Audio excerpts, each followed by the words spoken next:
Let me check the stream health. Okay, it is live by the looks of it.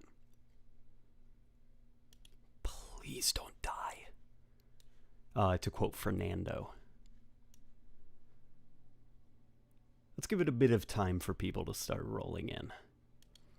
Don P. Shooter Clips says, yo, Dale Walton, Axel Animations is here.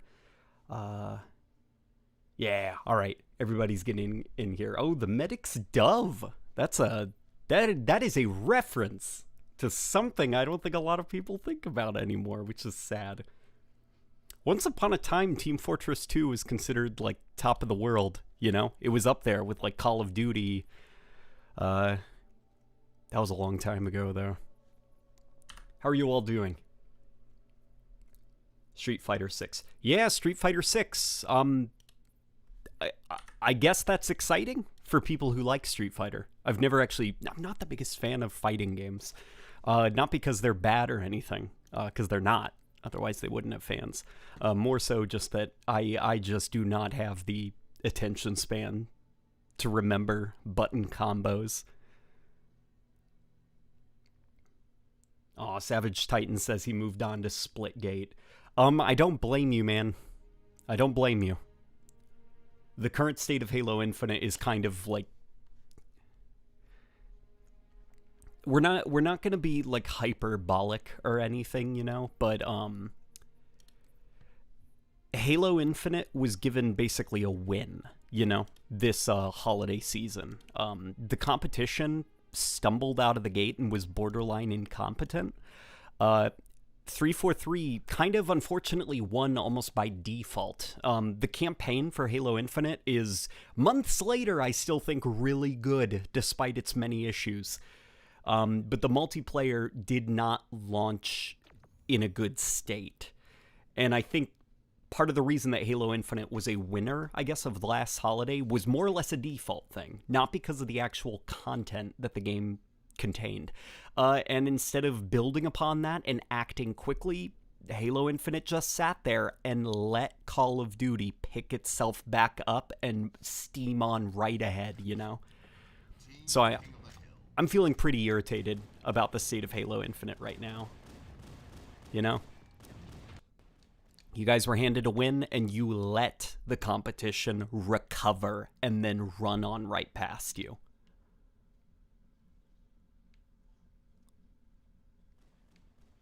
Oh boy.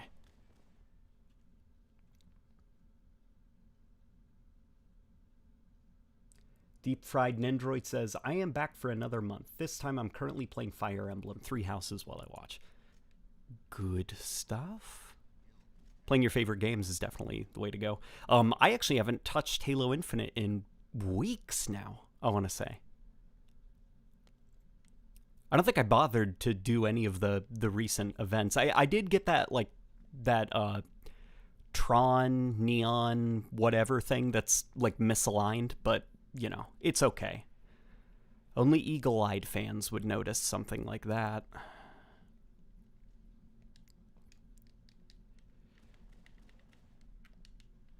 Here, let's go this way. We're doing a couple of challenges. This is also my first time playing Halo in a few weeks. If you guys are wondering what happened, why suddenly I haven't uploaded in 2 weeks, it is a very long story that I'm sure Rebecca and I can share later, but we've been going through kind of a bit of a medical crisis. Things are on the up and up now, which is why I'm kind of like back, you know? But very scary. Very exhausting, both emotionally and physically.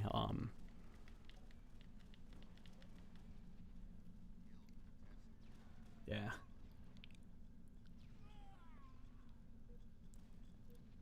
Definitely on the Apex train, like a lot of others. Apex seems like a fun game. I'm not the biggest Apex fan. Mostly just because I think, at least for me, for battle royales, what I really, really like is I I like that kind of like starting from zero and like PUBG basically. Like that's my bread and butter when it comes to battle royales. Granted, I have not played PUBG in years. The last time I played it was kind of back when it was new. So I have no clue the state of the game right now. And I'm kind of like scared that if I open it up, it'll have like Warzone loadouts and heroes, and there will just be like no art style. You know, you'll have Jokers and Harley Quinns running around. But I did like PUBG quite a bit at launch.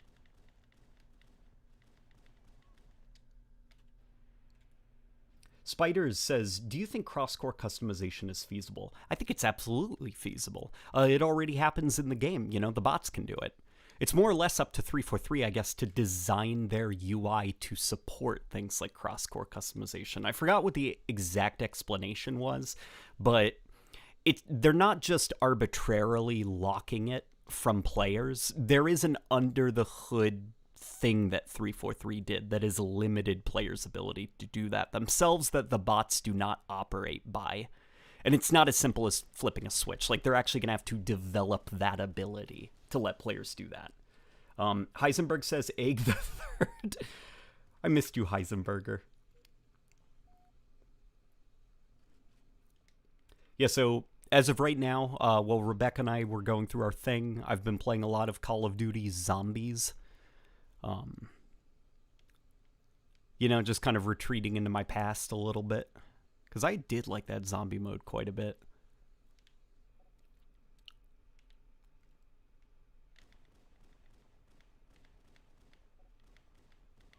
There we go. It's all about pacing your shots with the pistol. Don't get too greedy. And make sure to lead your shots. You know, this isn't like Halo 2.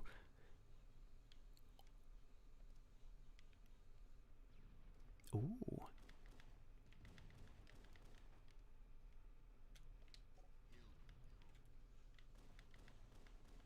Damn it.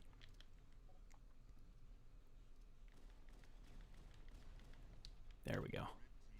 Oh boy. Why does everyone say that? Bots don't have crosscore. Bots do. They'll use I guess saying crosscore doesn't even make a lot of sense because the bots don't even seem to have a core. They just use whatever armor from whatever core in this big pile, kind of like classic Halo. Resilient says, play the new control mode while it's out, and arenas on Apex. Great way to learn no loadouts and pay-to-win mechanics, unless some rare skins. Is the arena mode, is it kind of like classic like team deathmatch type stuff like that? And does it have like respawns, and is it limited time? Because if it is limited time, I don't think I'm going to give it a try, because with like temporary game modes like that, I don't want to become emotionally attached to it because it is temporary, and once it's gone, I can't play it anymore, and I don't want to miss it, you know?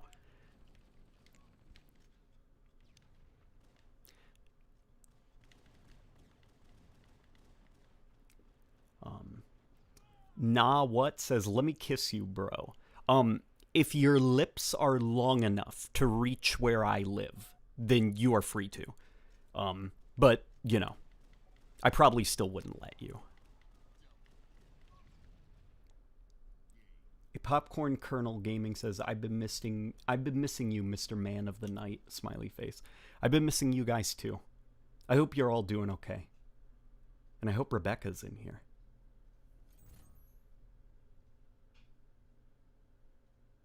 Arenas are permanent. Awesome. Okay. Okay, I may give it a try then. If I can find the time. Forge should have been a priority. We've already had some new maps. Yeah, Forge really should have been a priority. Like, I get that it takes time to build tools like Forge, but I think it should have been a priority, you know?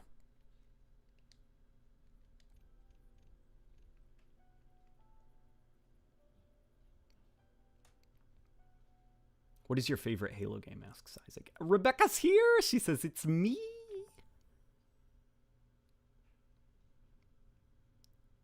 What is my favorite Halo game? in terms of, I think I've answered this like 1,000 times. If we're talking objectively, like in terms of campaign quality, co-op, everything factored into it, I think my favorite campaign is the first Halo games. If we're talking purely on a subjective level, like I'm basing it off of my own personal experiences, my own emotions, nostalgia, whatever it may be, then I would say Halo 3.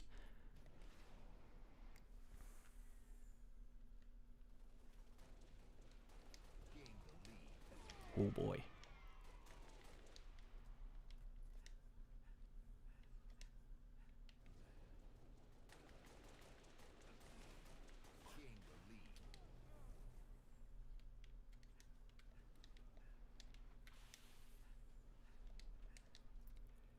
This game is going to die pretty soon. It doesn't seem to be dying. It seems to be doing okay. But some of it's hard to tell how much of that is just like artificially inflated viewers because of Twitch drops in a content-starved game. You know? It seems to be holding its ground a little bit more than I was expecting it to, but it's definitely gonna drop off fast if 343 does not pick up the pace a little bit. I don't know if you guys saw the mid-season update that's coming soon. Basically all of that would be awesome as a day one patch after all of the flighting. But as an update to a game 4 months after release, with no DLC, content packs, and like stability and bug fixes in between, that's kind of not okay, guys. You know? You promised a live service, and I have yet to see the live service.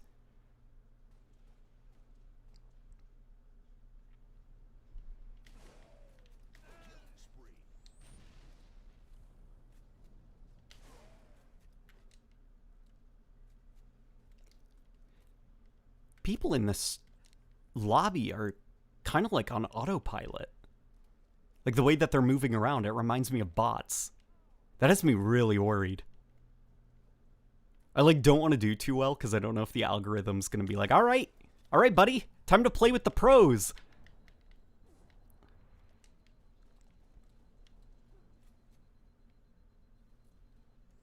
Okay. Let's go this way.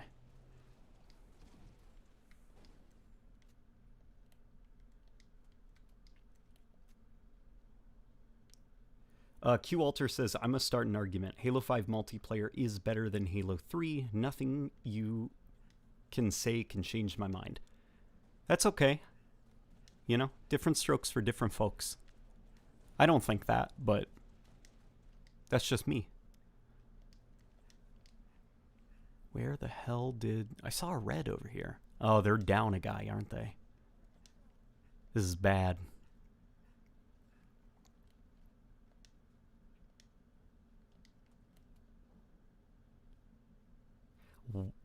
Freddy says, what? You don't like being good in one match and then getting blasted in the next 3? Yeah, in terms of skill-based matchmaking, no, I can't say I do.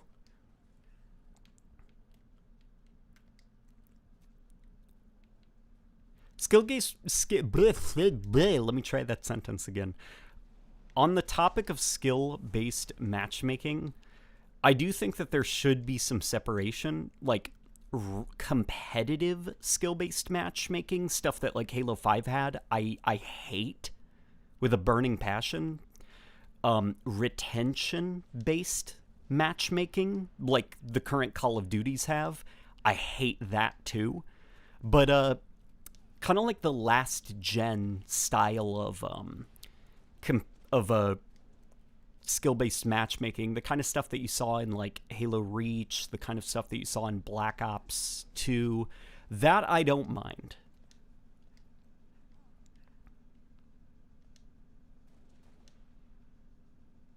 And with the MCC, it's very hard to tell what is skill-based matchmaking and what is, well, just players who have been playing these games for like decades now.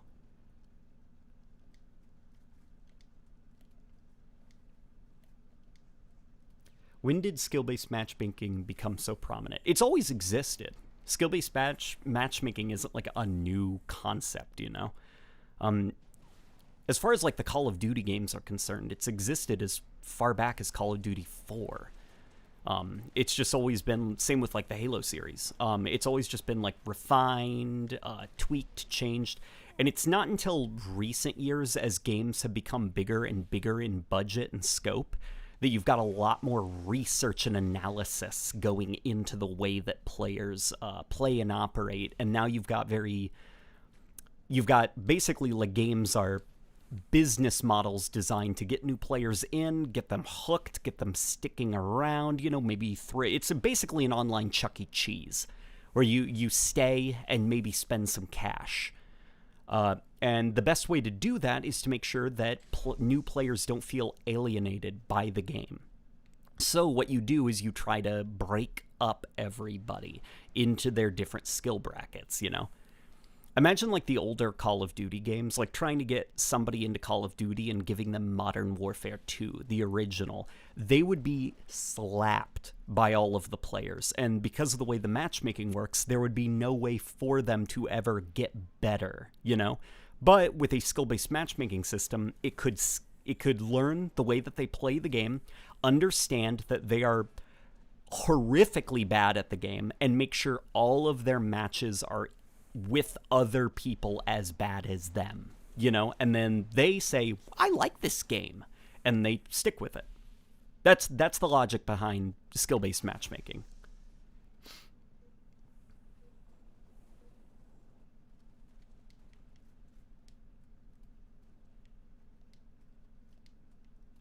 Red has 2 kills. Yeah, Red has 2 kills. I saw that. I feel bad. I'm trying to end this match as fast as I can. And I am very scared that the MCC is going to think I'm a pro player now, and it's going to start throwing me into some sweatier lobbies.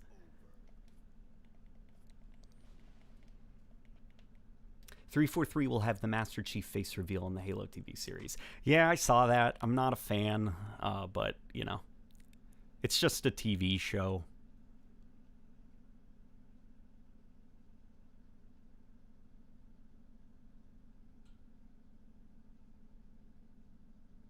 Jared says, I actually think Halo CE holds up today with its multiplayer, despite the fact that only one gun is used most of the time, and the spawns. I don't think that's necessarily a bad thing. You know, if the primary weapon that you spawn with is the one that you use, I don't really think that's a negative against CE. Because, you know, once you find a sniper rifle, you're not exactly going to be using your Magnum to kill people from a range, right? And if the shotgun's hit detection was fixed, so it could be more like the original Xbox, you wouldn't exactly be using your Magnum in close quarters.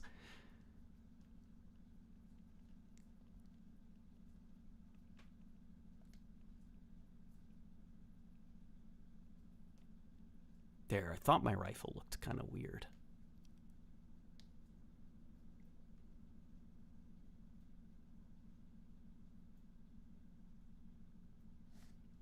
See, wonder what other games Late Night Gaming likes, other than Halo. I play Mortal Kombat, Guitar Hero, Pro Skater, and some VR games like Echo Arena.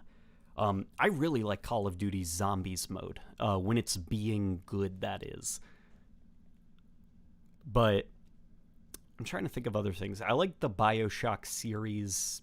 I like the Battlefield series a lot. That's another one that I like when it's being good.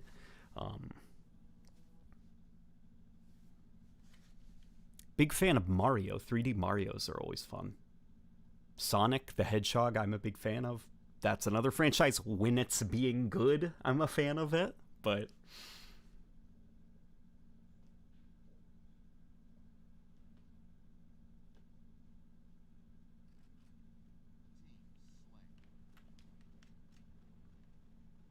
he likes Unpacking and Fogs, says Rebel. Yeah, Unpacking is a pretty good game as well. Though it also gives me, like, anxiety, a lot of anxiety.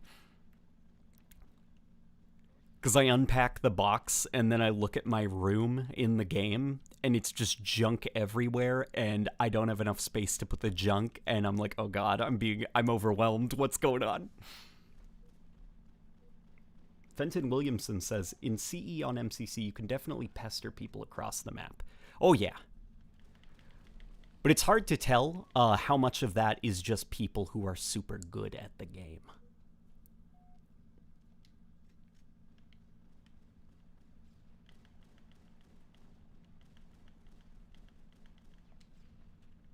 Oh, boy.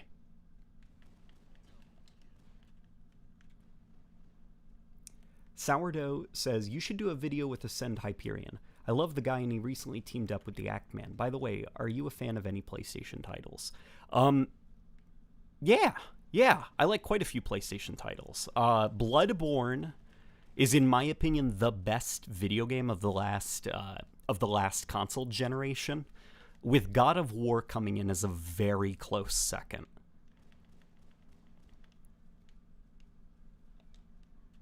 MCC I'd throw up there as well, but MCC, the reason I don't include it as one of the best games ever is because it had to get there via patches, where Bloodborne and God of War were just great out of the gate.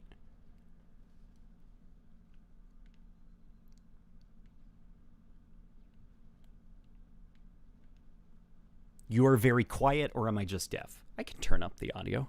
How does this sound? How does this sound? Bloodborne is godly. Yeah, Bloodborne is godly.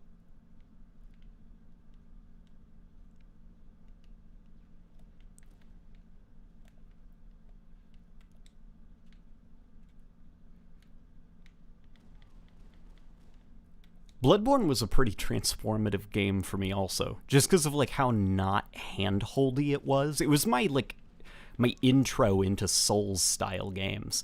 It wasn't very hand-holdy, it was very vague and creepy, and it trusted you to figure things out yourself. And it was kind of like, I feel like I matured as a gamer playing that game. Jaden says, we are so desperately in need of Bloodborne on PC. We are. For real. Bloodborne needs to come to PC. Thoughts on Cold War Zombies? Cold War Zombies is three-quarters good, I'll say. Forsaken, I don't like that map a lot. The one in Berlin, I like it until the magical, mythical whatevers start spawning, and then it's like, okay, this isn't zombies anymore.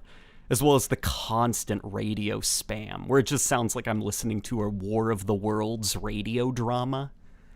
I prefer when zombies is vague, creepy, and mysterious, like World at War and Black Ops 1.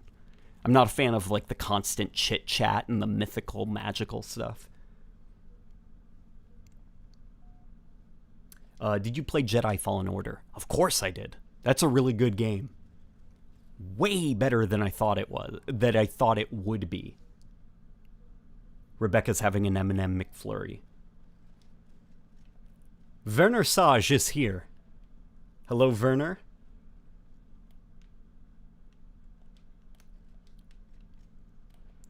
But yeah, I get some of people's gripes with Infinite's campaign, but I don't share them personally. That's an okay stance to have. Empathizing with issues that people have, but being able to be like, okay, I see why that bothers you. It doesn't bother me, though. But it's like you're not devaluing how they're feeling, you know?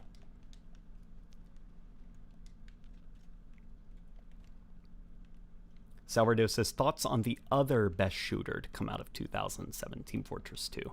Team Fortress 2 is a game that I know via memes more than I do playing the game myself.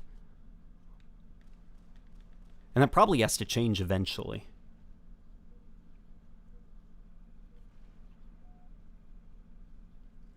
Thoughts on the Metro franchise? Metro is a pretty damn good series as well. That is great. I disagree with some of the artistic as well as stylistic changes that were made in the Metro 2033 Redux.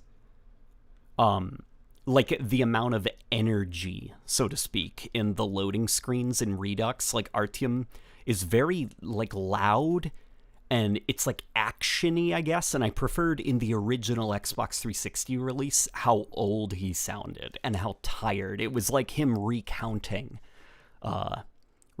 something from his past, and it was a lot more calm, and I thought fit the tone better.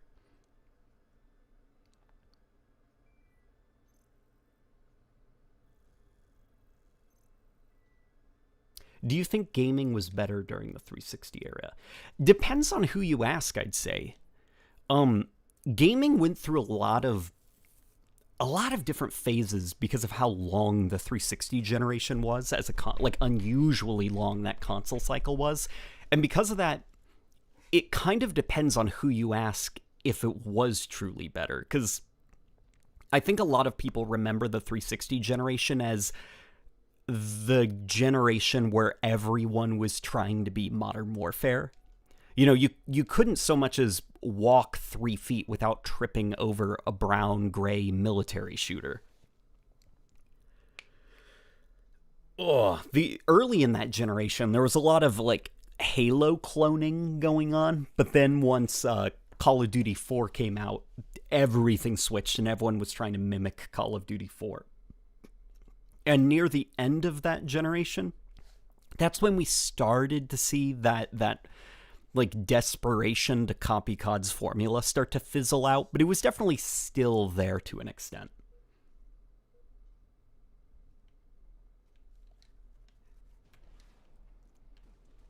I would say, though, the 360 generation was also some of the most, like, experimental. This generation was definitely a lot more safe. There were a lot less risks being taken, but also because of that, we have a lot less, I guess, studio shutters, because there was a huge, like, bloodbath of game developers and publishers during the 360 generation where they were banking on bizarre, strange, experimental game titles, and then they didn't do well, and then their studios closed. Whereas now, things are a lot safer, but because of that safety, it's less of, like, you know, studios are less at risk this generation than they were. It's tough. I would say overall, though, I preferred the Xbox 360 generation.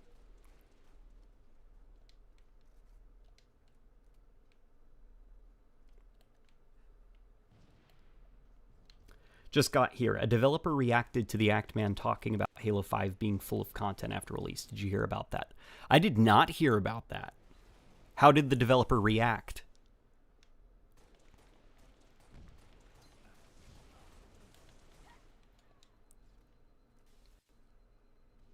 Why does it feel like as the technology improves, the quality of games dips? There's actually a reason behind that. So I was on a podcast recently with Marty O'Donnell, and he said something really interesting that stuck with me. And I've talked to a few other friends of mine that are developers, and they've kind of shared the same sentiment. So Marty O'Donnell described old game studios as, like, everyone in there wears many hats. And what that means is there isn't, like, the lead animator, and that's literally all he does. That is all he's good at. He can only make animations. Usually you've got a few people who can do a couple of different things. You know, Marty O'Donnell was the music guy, but he was also the sound guy, as well as working, like, with the engineers on the audio engine itself. So he wasn't locked in a room away from the rest of the game. He was also developing other areas of the game as well. And so because of that, you can get stuff done a lot faster, and things can be a lot more tightly polished. Because let's say you've got a guy who works in animation, but he's also designing sandbox encounters. He can see that, like, AIs are looking really stiff or whatever, and then he can open up his own tools and personally modify the AI in that specific encounter so that they're less stiff. And there you go. You've got a more, you know, lively feeling encounter. Where nowadays game developers, they're so big. Their studios are so colossally huge. And developers are kind of becoming honed and refined within a very specific craft. That now you don't have a lot of that, you know? you don't have a lot of developers really do just wear one hat now, whereas before they could wear many hats. And so because of that, change happens a lot slower than it used to, and, you know, things start to feel a little bit, I guess, more isolated in a bubble. I think of, like, how many interactions in 343 Halo games with the Covenant, or even the Banished, to an extent. They did do a good job with the Banished, but the AI feels so much stiffer. A go-to animation that I always go with is the Jackal in Halo 4 and 5 turning around. It's a very soft and fluid animation, and it's very, like...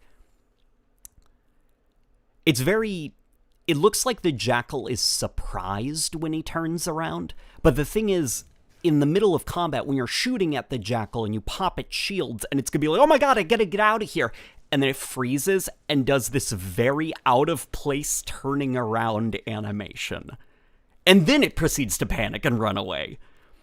It's like the Jackal just like a switch flipped and it suddenly chilled way out. What I imagine from that is I think of like a guy on his computer making an animation of a Jackal turning around and then submitting it, and then it gets put into the game without like a care of the context, I guess. And you see a lot of that in, like, games. There's a couple of animations in Halo Infinite that the Brutes have that I think look really weird and kind of lacking context and urgency and aggression, probably because whoever it was working from home when they animated it, completely divorced from the combat of the game, you know? Make an animation of a Brute doing a dodge. You got it. He doesn't understand the context. Doesn't know where it'll be, and then it gets thrown into combat situations, and you've got odd moments where a Brute looks like he suddenly mellows out a lot as he sidesteps from a grenade before scowling again and then getting angry.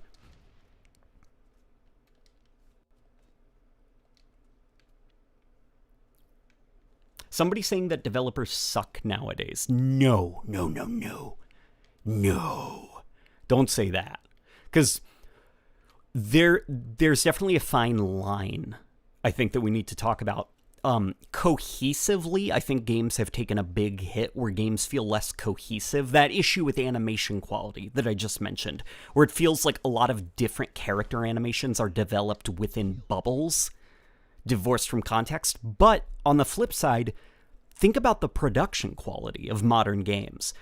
The other day, somebody shared a close-up of a Halo Infinite Jackal on Twitter, and it's like its eye was insanely detailed. I don't think I've ever seen a AAA game with that level of detail within the eye. It looked like 4K or something, like 8K. Usually game textures don't go that high.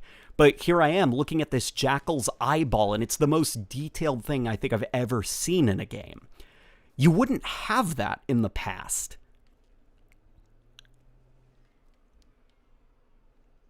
So it's like a trade-off, you know? What do you want? Like the increased, ridiculously good production quality? Or do you want something with a lot less production value? Probably even worse graphics. But it feels a bit more cohesive.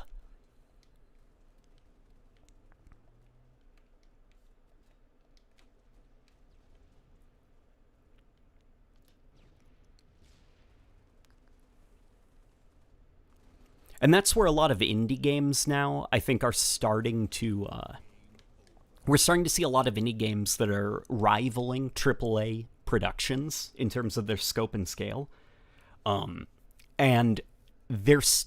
What I'm struggling with a little bit is some of the indie games that are trying to mimic AAA production value, and because they don't have the scale of AAA studios, they can't meet that production value. So they have almost a hyper-exaggerated version of that issue that I told you about, where it's like cohesiveness across the package.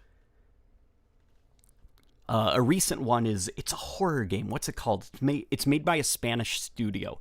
It's really good, but it's not very cohesive. It feels very janky. It can go from being very photorealistic to really jarringly last gen at the drop of a hat, and I think that's because it's trying to mimic AAA production values, but it just doesn't have the means to. And I would have preferred, actually, if they toned down their visual ambitions and tried to stay a bit more modest.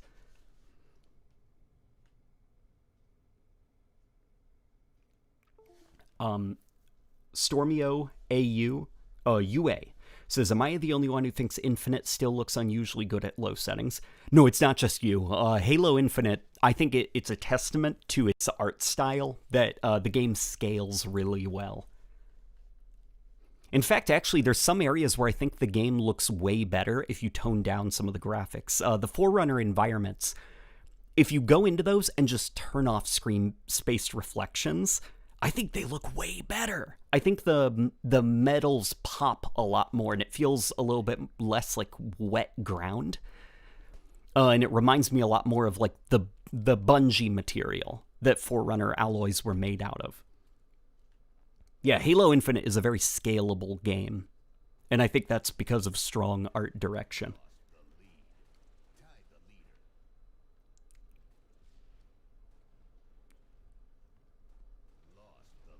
Tormented Souls, somebody says. Yeah, that's the one. Tormented Souls. It's very hard to play that game because of how its production value wobbles. Because it's trying as hard as it can to kind of look like a AAA production. I'm like, just tone it down a little bit, you know? You guys have something good, and I'm getting turned off by how clearly not a AAA studio this production is. I feel like it's not at the benefit of the game.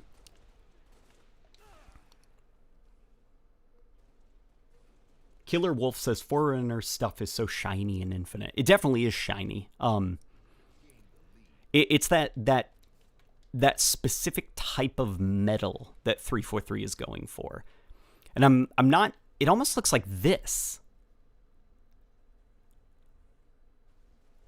Now that we mention it, like the reflectivity, it looks kind of like this.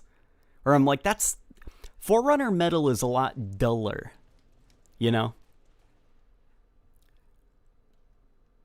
It's not very shiny. It's not very reflective, Forerunner metal.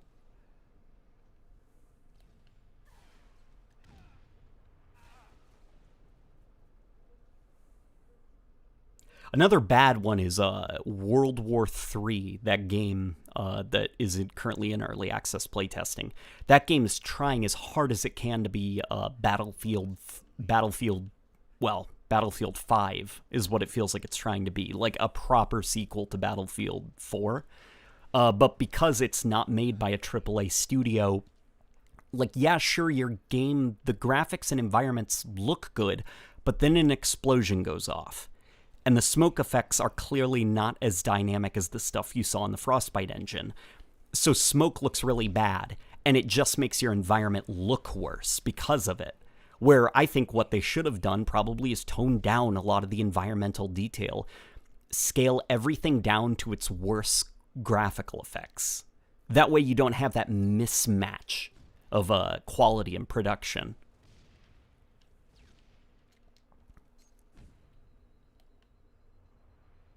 Here, I think I missed somebody. Jaden Gonzalez says, I disagree with the Forerunner metal thing, to be honest. That's okay. Something that is kind of hard to talk about is, since Halo is so old, a lot of what we interpret as detail is like fuzzy, low-res textures that are highly compressed. So our individual imaginations are doing a lot of the heavy lifting when it comes to how impressive those games look graphically. So for me, I interpreted Forerunner metal not looking nearly that like reflective, but for you, you saw it differently. And neither of us are wrong, because the textures, the game did not have reflections. Except in a couple areas where it did have real-time reflections. There's like 2 areas in Halo 1's campaign where it has real-time reflections, which is kind of impressive for a game from 2001. Q Alter says, I finally got into Onyx rank in Infinite, but now I hate it, and I'm getting paired against people who actually know what they're doing, and I'm usually a casual. Yeah, that's a big issue that I have. I feel like a lot of I wish that Halo Infinite, its skill-based matchmaking, would dial down over the course of a few days. Like, if you haven't played it in a while, it starts to tick down until you're almost a new player. Because when you're developing a skill-based matchmaking algorithm, what's very frustrating about it is it assumes that my skills are going to stay consistent and that I'll always be good. And that's not the case. So I can do really well in a game of Halo Infinite, log off for the night, come back a few days later, and I'm just being thrown around like a rag doll, and I've forgotten how to play the game. I've got to tweak my sensitivity because it doesn't feel quite right, and the game is just like, welcome back, champ. You want to go with the pros? It's like, stop.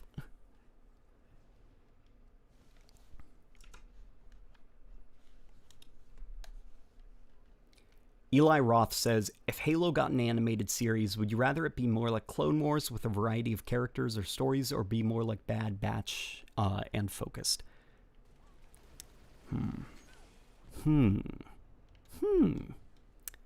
Good animated story. I'm not sure what you could make. Because unfortunately, a lot of like the Halo is not as in-depth, I guess, as the Star Wars universe.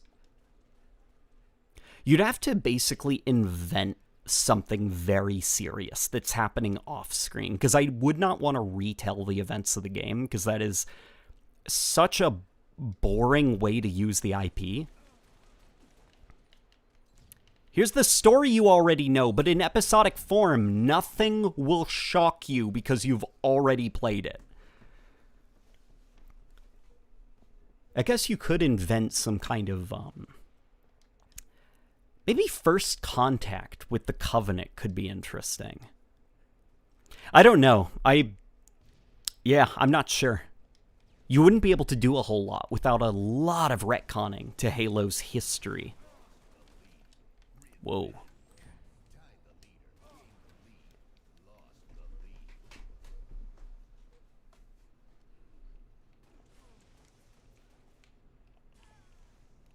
Hang on. Here we go. My controller was bugging out. The wires in it aren't too good. Oh my god, it's bugging out again. There we go.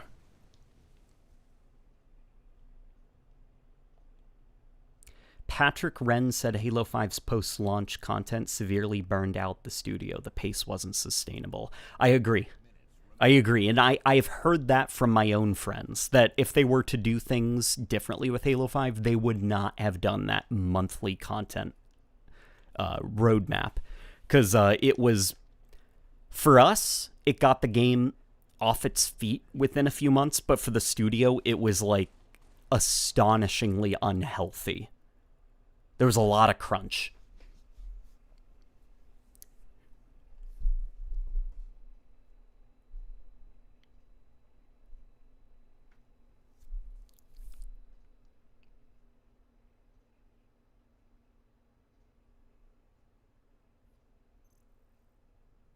Would still love to see an official Halo anime adaptation that could be based off some of the books.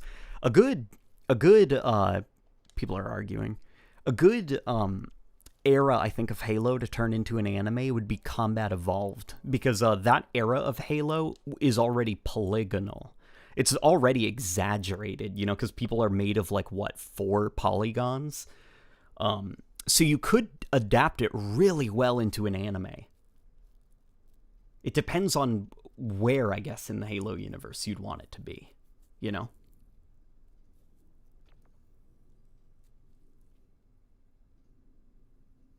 Classic Red vs. Blue is the only show Halo needs. Red vs. Blue is really good. Was really good, I should clarify. Yeah, did you guys see the game chat? That was pretty amusing.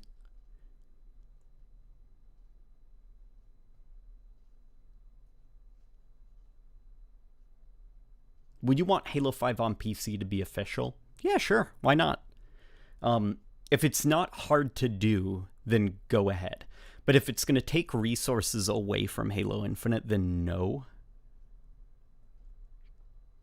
Aries the Doggo says, are you planning on playing the Witch Queen tomorrow? I want to play the Witch Queen really bad, but I can't right now. I don't have the time. I'll get it later.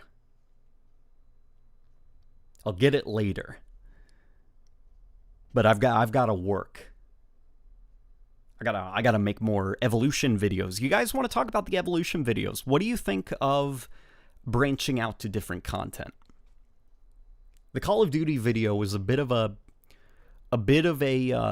gamble, I guess. And it seems to be paying off, which makes me happy. I'm planning to do more, as well as other franchises. Like, currently I've got Fallout 4 installed again. I've got Fallout 3 somewhere on my computer, as well as New Vegas and stuff. And I'm thinking of doing the ray gun, or the laser guns, in Fallout. Oh boy. Whoops. Killer Wolf says, the way I would have done Halo 4 is I'd have the Halo 3 model on the Dawn with newly modeled rooms, etc. I'd have Chief and Cortana look like they did in Halo 3, but I'd have the Marines be on board as a nod to CE. Okay. That's interesting.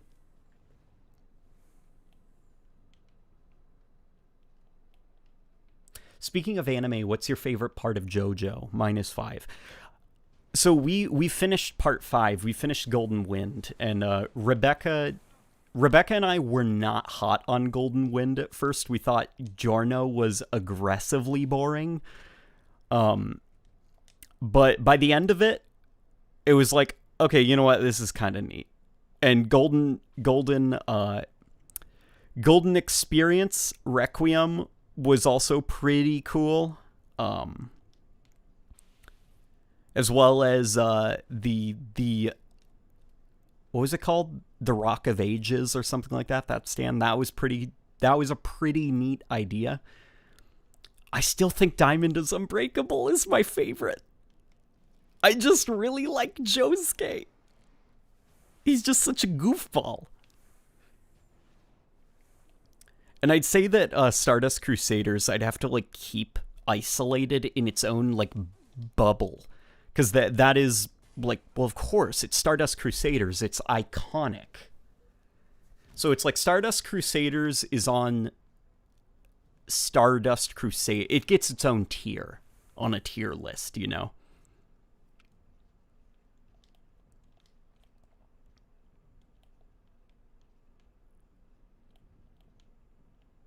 Do you know who Noodle is, and would you ever collab? I'd love to collab with Noodle. I think he knows who I am, because he was not happy with an old SPV3 video that I made. And every interaction with him that I've had on Twitter, he has responded a bit sharply. So I assume that he just doesn't like me by default. The evolution of the COD Zombies ray gun would be nice, or even an evolution of the other Wonder Weapons. The Wunderwaffe would be fun, but that was more of like a de-evolution.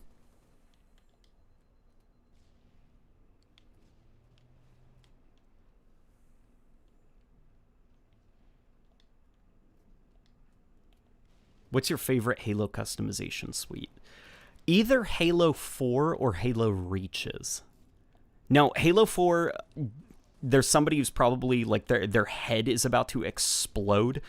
I'm not talking about the art style. I'm talking purely about the amount of options that you had and the amount of stuff there was to unlock aesthetically. Imagine Halo 4's customization system, but with like good looking armor that looks like it's from a Halo game.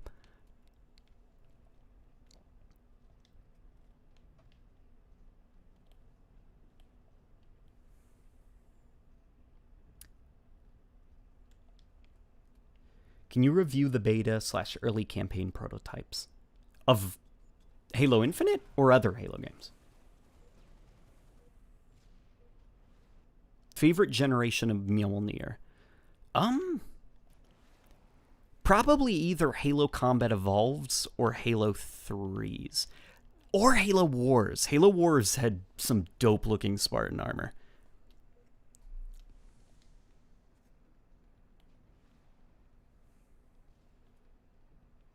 Battlefield is going to have thousands of haters no matter what they do. It's completely the hate brigade at this point because of EA, and the discourse online about Battlefield will never be positive. I do agree with some of that. Like, Battlefield 2042, it feels kind of like the game industry, the collective game industry, has decided that that's the video game they're gonna be making fun of now. And keep in mind, Battlefield 2042 deserves it. I am a Battlefield fan. I've bought every single one. So Battlefield 4 in 2013 was my first time where it clicked with me. I played a lot of Bad Company 2. Did not like Battlefield 3 that much, but with Battlefield 4 kind of clicking, don't worry about the gameplay. I'm not even paying attention now because I'm just enjoying the conversations. Also lag, also my controller was unplugged. Let me throw out a couple more excuses. But Battlefield, I really like that series, and I liked Battlefield 5 a lot. So let me just say now that Battlefield 2042 is without a doubt the worst one in the franchise for me. I really dislike that game a lot. I don't think it has a lot of redeeming factors. Even visually, as a Frostbite game, I think it is definitely one of the worst looking Frostbite games, which was an achievement that used to be held by Battlefield Hardline. So I think Battlefield 2042 is just fucking atrocious. That being said, people really got to chill on making fun of that game, okay? It's a bad game, but there are other games now to criticize at the current moment.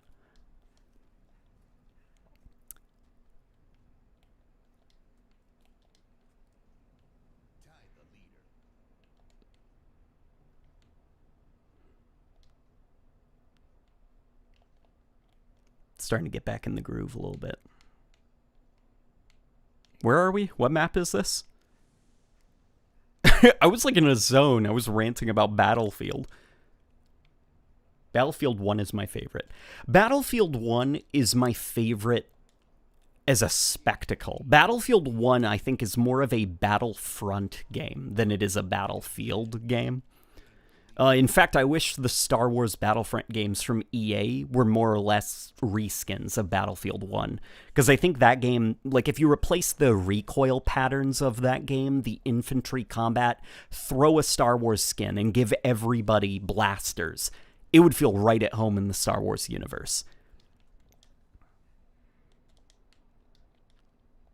I do think mechanically Battlefield 1 is not quite the game that a Battlefield game should be.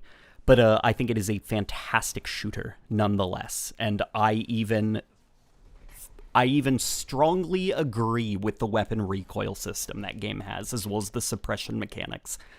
Because I see a lot of people arguing, they're like, could you imagine if Battlefield 1 had the movement system of Battlefield 5 and the recoil patterns? And I'm like, yeah, it would be as sweaty as Battlefield 5 is.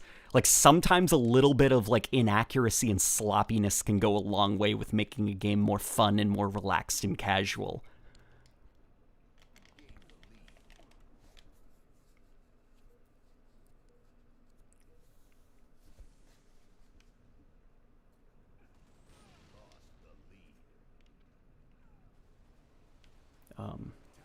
There's rumors of Resident Evil 4 getting a remake and how it's going to be more towards horror than action. What are your thoughts on that, and how can it improve from the original? I mean, there's not rumors that a remake is being made. It's been confirmed that a Resident Evil 4 remake is happening, but the tone of it is where the rumors come from. And after Resident Evil 3, I'm very worried. It's the double whammy of Resident Evil 3 and then Village. Resident Evil 3, I thought, was mediocre. It wasn't a good remake, and it was a mediocre action game on its own. It had gameplay systems and animation systems that were not designed for an action shooter, and yet it was one. So it just felt sluggish, bad, unresponsive, and it was just a bad game.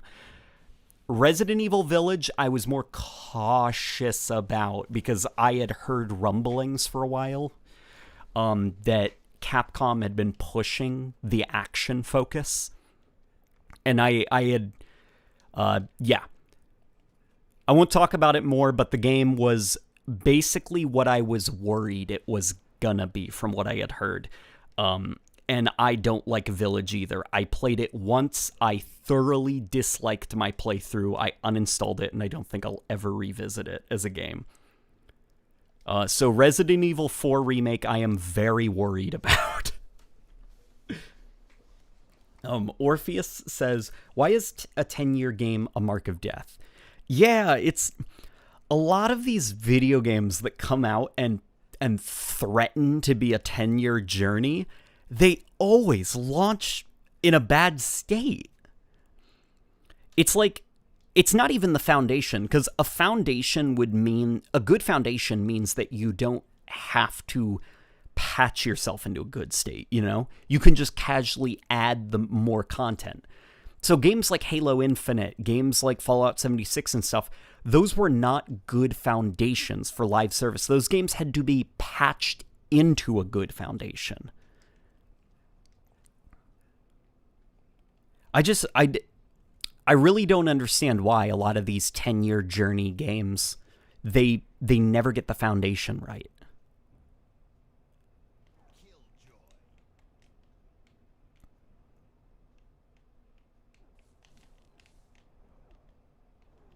Whoops.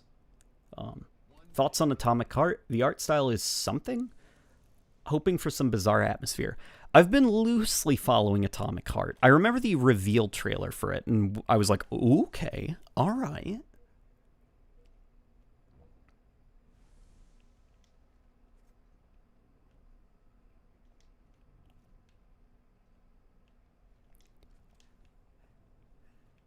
Do you think 343 actually planned to have Infinite last 10 years, or was it just build up hype? Remember, so I was brought in to help with that game, the development side of it, like as a, I don't know what you'd call it, like our forerunner group.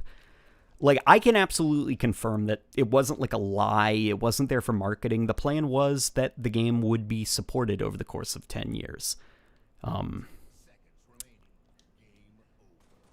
It's just a pity that apparently, you know, the old management didn't quite understand what a 10-year game needed out of the gate.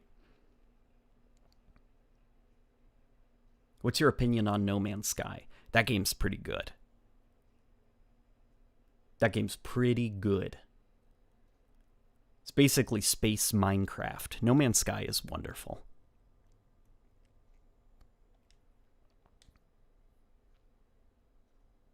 I played a few hours of Halo Infinite campaign and lost interest. I think the bosses are so bad. I started on Legendary and they are such bullet sponges, and they tuned the aim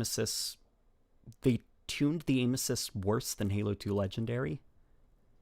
They tuned the aim worse than Legendary. Yeah, the game's definitely really hard on Legendary, in the open world at least.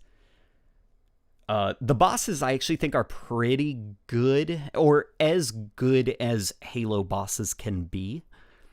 Just because they don't have, like, arbitrary, I guess, bossiness. That was such a dumb phrase to come out of my mouth. What I mean by that is basically, if the boss has shields, use plasma to take it down. It's not gonna... and it's gonna melt fast when you start melting that plasma.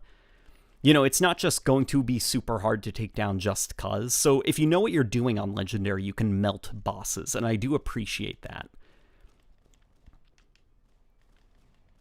And I do also appreciate that there is a lot of effort into visually making the boss look like his health makes sense. At least somewhat. You know, once the helmet pops off and you're unloading shots into the head and it's still standing, that's where we can, you know, maybe have some arguments. But I felt that the bosses were handled relatively well.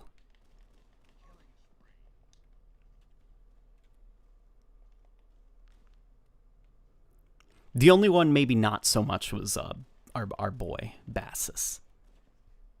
Where it's like, there's not much you can do when the guy is just sprinting at you and constantly in your face, you know? I feel like he should have almost been like Tartarus, where he's using his gravity hammer to pull objects toward him, hover them, aim, and then launch them at you, like using a lot more gravity manipulation stuff than just I'm a giant monkey and I'm always running at you. Which, that also could be applied to the gravity hammer, you know? I wish the gravity hammer of Infinite was better. Or not better, but more mechanically interesting, because it is just a melee weapon. There is not a lot you can do with it, like Halo 3 or Reach. Oh, Eshram. I had to make a bunker out of crates and put every weapon in the room into that tiny bunker just to kill him on stage 3. LOL, it was a full-blown nightmare. How do you feel about No Man's Sky surprisingly coming to the Switch? How well do you think Switch can handle a game of that size? I think a Switch can handle it very well. And I think it helps that No Man's Sky artistically looks so beautiful that it'll scale well as they like lower the graphical quality. Any thoughts on the bowcaster in Star Wars games? I love its alt-fire modes, like single or spread shot and a bouncing bolt in some games. Like Chewie's bowcaster? That thing is pretty cool. Let me see. Somebody says, hey, we playing old school Halo because Infinite is dead. Laughing face. Sort of, yeah.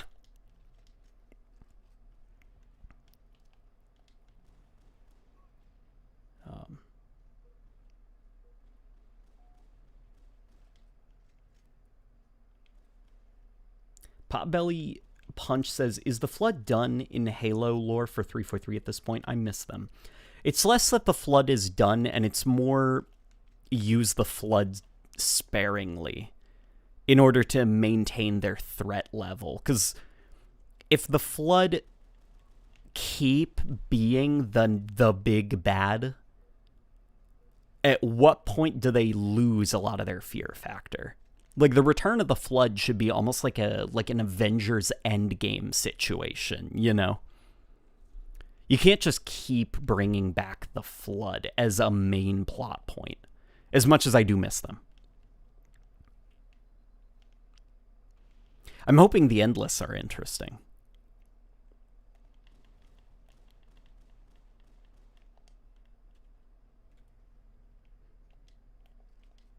But I also do wish that 343 would get away from the big bads, like ancient big bads. You know, they did that with the Prometheans, and now they're doing that with the Endless. And because they're so focused on that side of the story, the main combat antagonists of the game, like the Julim Damas Covenant and now the Banished, they kind of get shafted a little bit.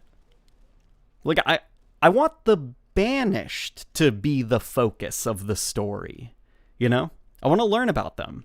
Like, the Flood were kind of an afterthought in Halo. I mean, obviously they were a big bad in Halo Combat Evolved, but in Halo 2, I wouldn't call the Gravemind the main villain. I'd call Truth the main villain of that game. Same in Halo 3, the Flood were almost the afterthought. Like, Truth was still very much the thing we were all trying to stop.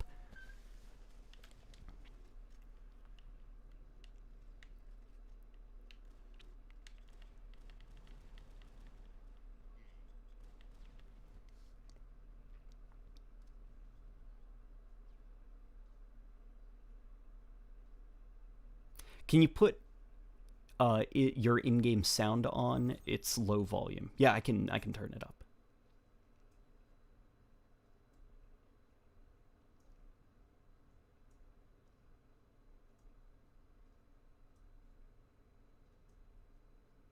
We should have some evil humans. That's something that hasn't been done in Halo.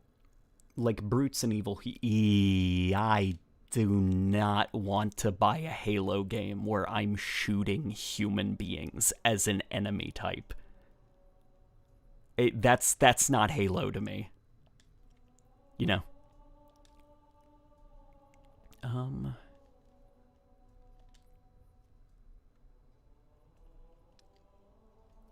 Multi-kill medals in match-made games, objective medals in match-made games, alright.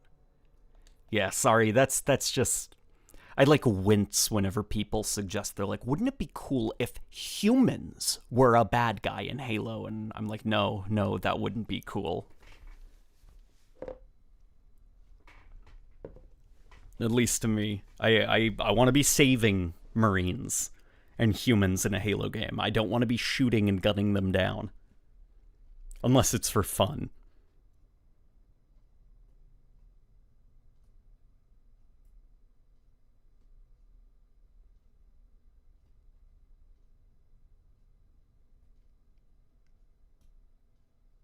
Let's hope the first season of the Halo TV series will be good. Here's my prediction for the Halo TV series.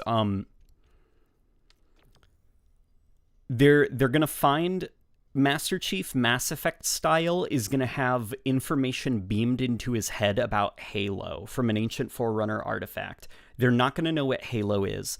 The Covenant are gonna want that artifact, and they're gonna be.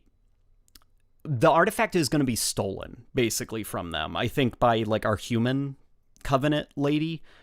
And then they're probably going to have to go find that Spartan who deserted the UNSC to navigate unknown space to find Halo, because they don't have the artifact anymore. And at the end of the season, they're going to find the Halo ring. And it's going to be a cliffhanger for Season 2. And then Season 2 might be a soft retelling of Combat Evolved with a lot of changes.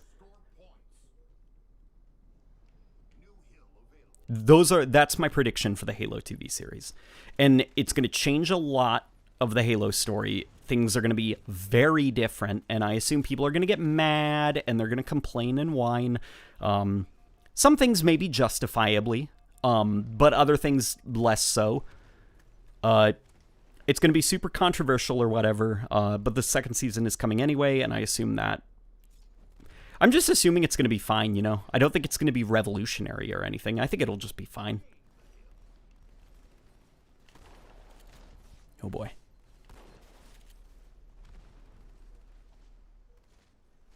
Let me see. Somebody...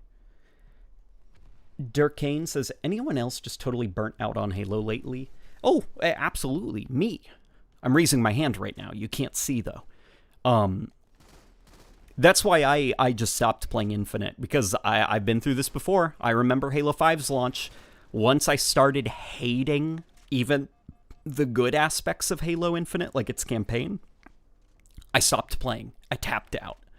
Because I refuse to let, like, the impatience swallow up Halo Infinite like it did with Halo 5, where it's very hard for me now to think about Halo 5 in a positive light, because all I think about is waiting 7 months for Infection, 2 months for Forge, 5 months for a fucking gravity hammer. You know, that's all I think about with Halo 5, is how just I hated its live service and just waiting for stuff other Halo games had by default. Not letting that happen to Halo Infinite. So I am starting to feel negative about Halo Infinite, so I am just not touching it unless I have to.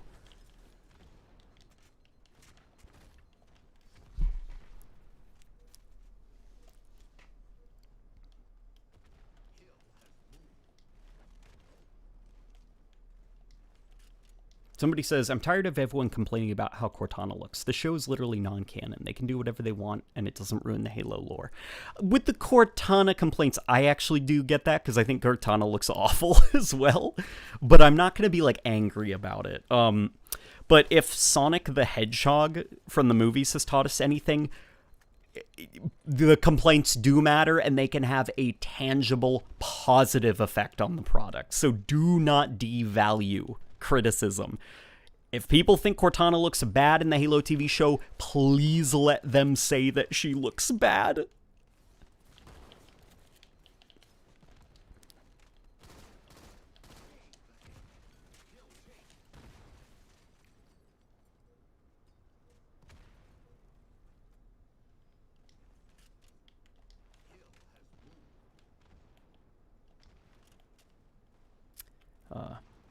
Do you think Bungie elitists are a real thing? Oh, of course they are. I've seen them. I've seen things you people wouldn't believe. Bungie elitists definitely exist. So do 343 elitists, especially now that the Reclaimer saga is done. Oh boy, Halo 5, like, toxic fanboys, not people who just like the game. I'm talking about toxic people, okay? They're pretty bad.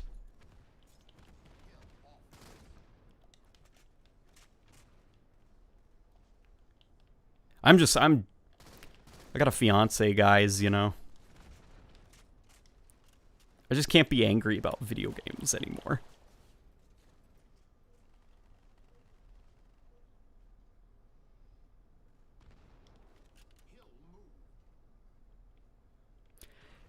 Are you not at all concerned about the music they'll be using for the Paramount Plus show? Kiki Wolfkill answered the question about music very, very carefully, and honestly, I'm concerned.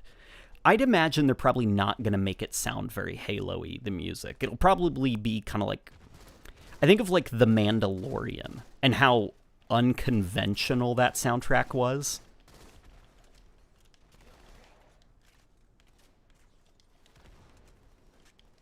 Like, as a Star Wars soundtrack, I mean.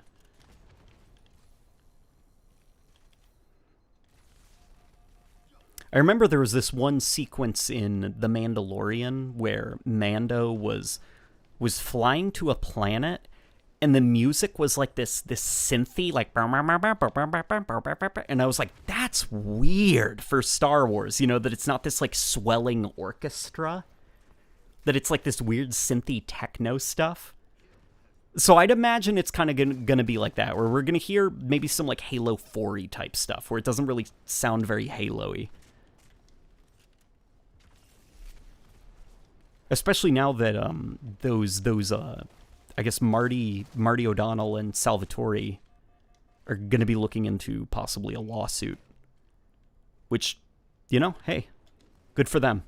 I hope that it does not scare Microsoft away from using Halo-y music, because I think Halo Infinite choosing to return to old Halo melodies was a net positive for that game's soundtrack, as opposed to kind of like, you know, Halo 4 and 5 where it's like pretend they don't exist.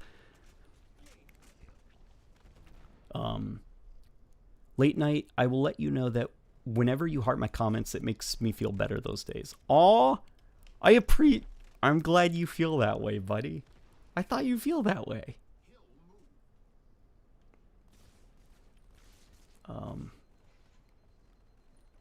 I just started Mando, but that synth sounds neat, to be honest. Yeah, I'm not saying it doesn't sound neat. It was cool sounding. It was just, for Star Wars, very weird. Because I'm so used to Star Wars having a very specific style of music. And I imagine that's what Halo, the show, is going to be like.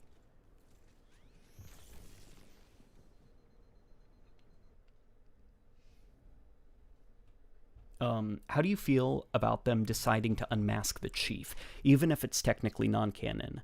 Do you think it'll have negative effects on his image? Depends on how good it is. Because The Mandalorian, when they unmasked him in Season 1, I was kind of like, because I liked him with his mask on.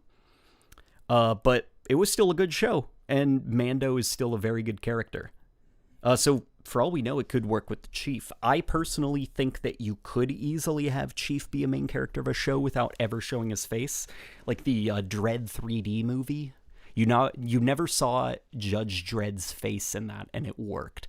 And then Mando Season 1, for the most part, you never saw his face. I'd argue if you removed that scene where you did see his face, a lot of people's opinions of him wouldn't change. He was still a good character. So Chief, I think it's more or less just like, I think the writers want his face to be shown. You know, it's more or less that's the story they're trying to tell. They're not really interested in retaining that kind of legacy aspect of the character. There's a lawsuit going on. It's hard to say if it is a lawsuit, but basically Marty O'Donnell and Michael Salvatore are arguing that Microsoft has not treated them well in regards to Halo music over the years, and that there are unpaid royalties that they're owed. I'm not sure how music works. Like, in regards, from what I understand, it is just like, you made music for the Halo series. It is ours. It is not yours. And that's kind of the way things go.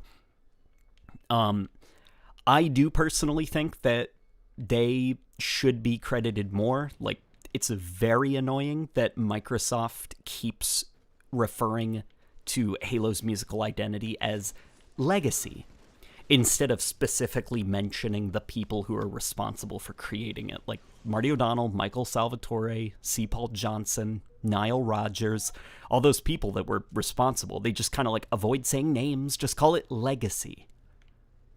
Like, that's really kind of crappy. My biggest fear, actually, out of the lawsuit is that Microsoft will be scared off from using Halo music and will go back to, like, you know, the kind of Reclaimer Saga era where it sounded very kind of like different from how Halo should sound, I guess, is the best way I could describe it.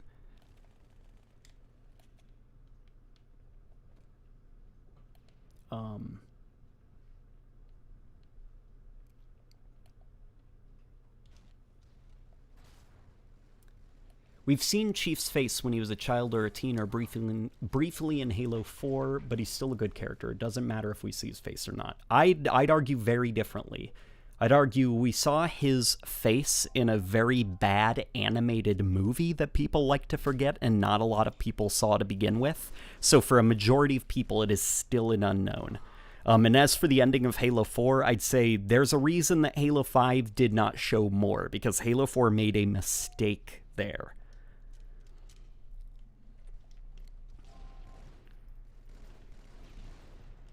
You know, they haven't shown his face in a very long time, and I think that's for good reason. I don't think we need to see his face. 343 already showed a little bit too much, in my opinion. It's a fun gag, the mystery of what Chief looked like under the helmet, and I think trying to preserve as much of that gag as possible is important. It also helps just for, like, immersion's sake, because, like it or not, Chief does work best when he is not an independent character of the player. Chief is at his best when he and the character are both in sync. Kind of like a Bungie-style Chief, which Halo Infinite went for. And I think it benefited Chief the most there, because now you've got a lot of people that are imprinting their own personal feelings of Chief onto him. And it's a Chief that's a lot easier for people to get immersed in. You know, if you read the books, you might read into a line Chief says in Infinite a little bit differently than if you are just, like, a fan of the games. As opposed to Halo 4, where that arguably is a lot harder for most people to get into, because Chief is so out of sync from what the player is feeling. Chief has his own motivations, his own agendas, and he is constantly talking about them. I think of kind of like the second level Requiem, where you get in a Warthog for the first time, and as a player, if you're in co-op, you and your buddies are goofing off in the Warthog, going off of ramps, and Chief's just like, we need to get you back to... And he's just, like, your Warthog's flipping and tumbling, and you and your friends are talking, and Chief is just babbling over you two. It's very out of sync with what's going on right now, you know, in the game world.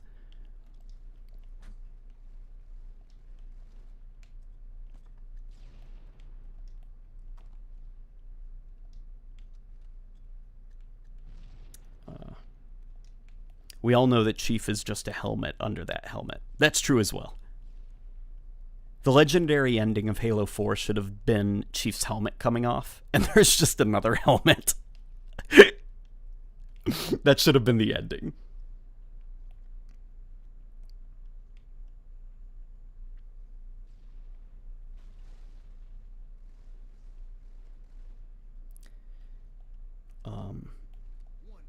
What is your favorite Halo multiplayer? In terms of, like, the package, or in terms of, like, raw gameplay in 4v4 game types?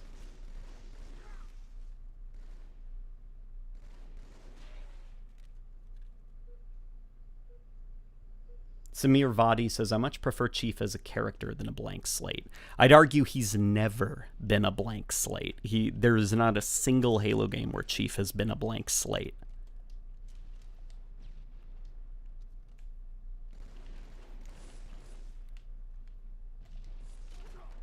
Halo Infinite is the closest, though, a 343 Master Chief has been to the Bungie style Chief, and I think it says a lot that people say it's the best version of Chief from 343 yet. It's because it's a lot easier for people to get immersed. You know, you imprint how you feel on that character. I think it's more of a personal failure if you're unable to imprint how you feel on a character who's designed to be co-piloted, you know?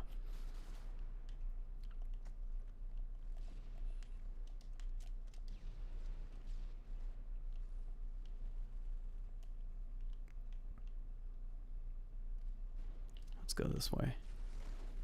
I think we're totally just going to lose this game. That's okay, though.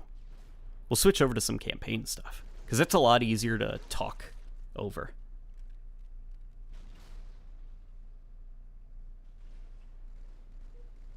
What's your favorite Chief armor? Probably Halo Infinite or Halo Combat Evolved.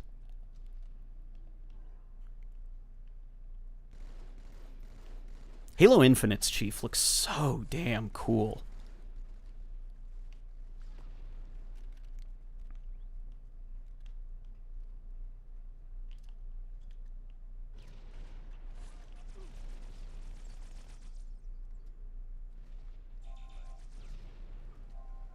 Apologies if this has been answered before. How do you feel about the Endless after playing Infinite's campaign? I still like the Endless a lot.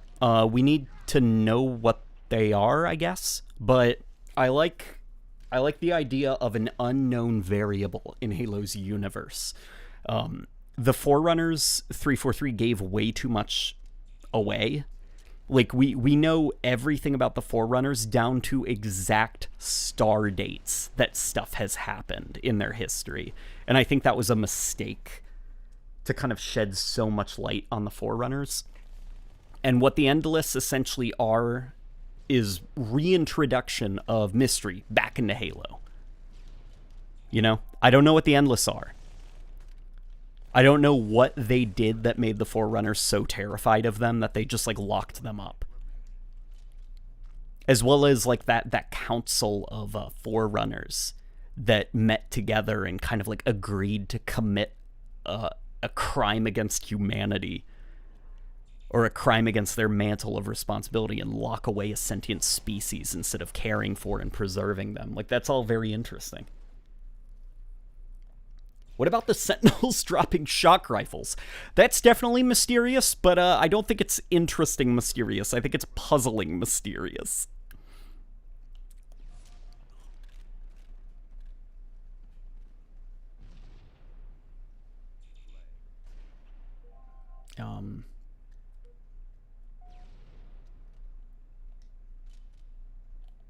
Am I the only person who thinks Halo 4 looks really good in 3?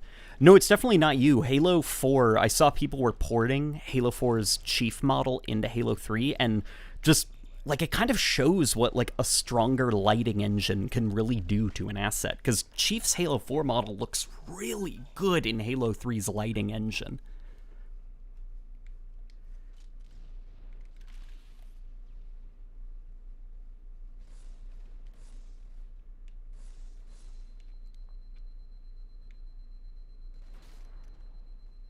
Is Halo 5 still canon? Of course it's canon. Halo 5 was never not canon. Oh boy. Goodbye.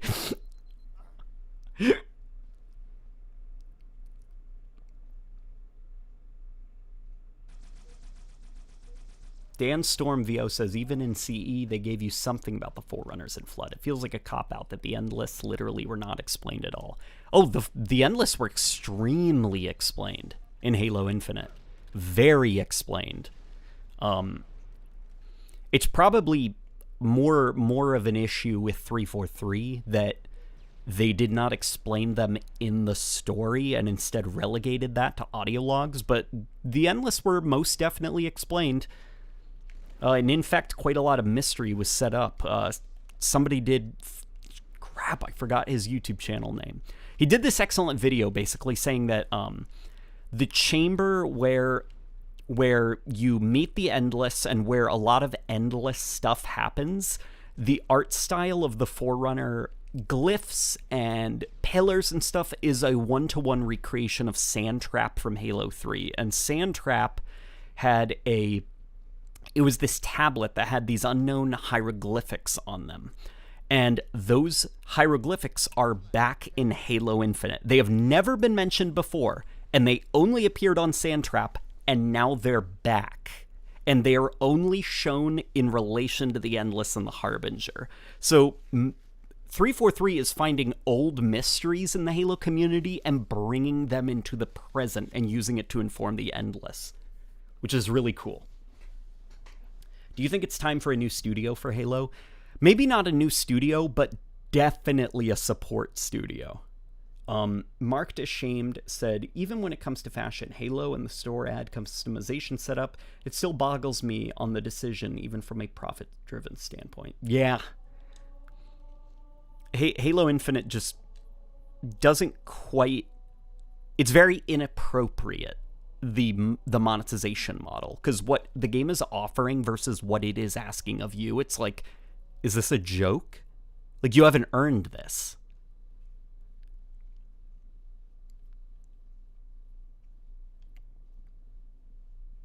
With vehicle weapons. What's a good vehicle level? Maybe assault on the control. Oh, you know what? I know a good vehicle level.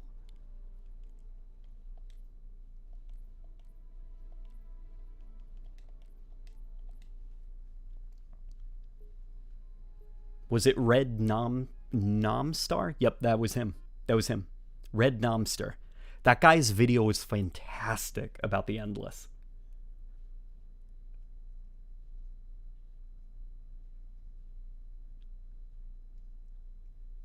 Yeah, his, like, God. Somebody should link it down below. That guy just killed it. What really also helped is his video came at a time when I was starting to get very frustrated with Halo Infinite's multiplayer, and it was negatively affecting my opinions of the campaign, even though I didn't think it was warranted, because I do enjoy the Infinite campaign. And his video came in like a, just clutch, like it came in and it saved a lot of my opinions, and I was like, no, I do really like the Infinite campaign.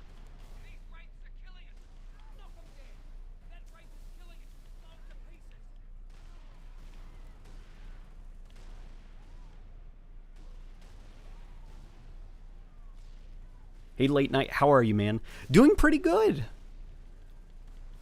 Doing some streaming for the first time in forever. This is like the first batch of content that I've made for the channel in a very long time, which I apologize about. Things are quieting down now. The work grind is going to happen again. Oh, boy.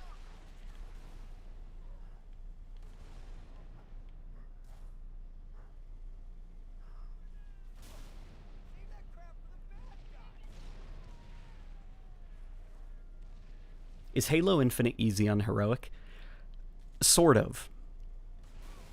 Sort of not. It's just Halo Infinite is so freeform, I guess, in its design, that it's very hard for me to say if it's hard or easy, because there aren't really any challenges except for when it boxes you into a situation, and then but even then there's a lot of ways to cheese encounters with your grappling hook. So it's, I guess, Infinite's challenge I describe as more reactionary. Are you good at quickly reacting to things? If you are, then it'll probably be very easy for you. If you're not, you'll probably struggle quite a bit with Halo Infinite's campaign.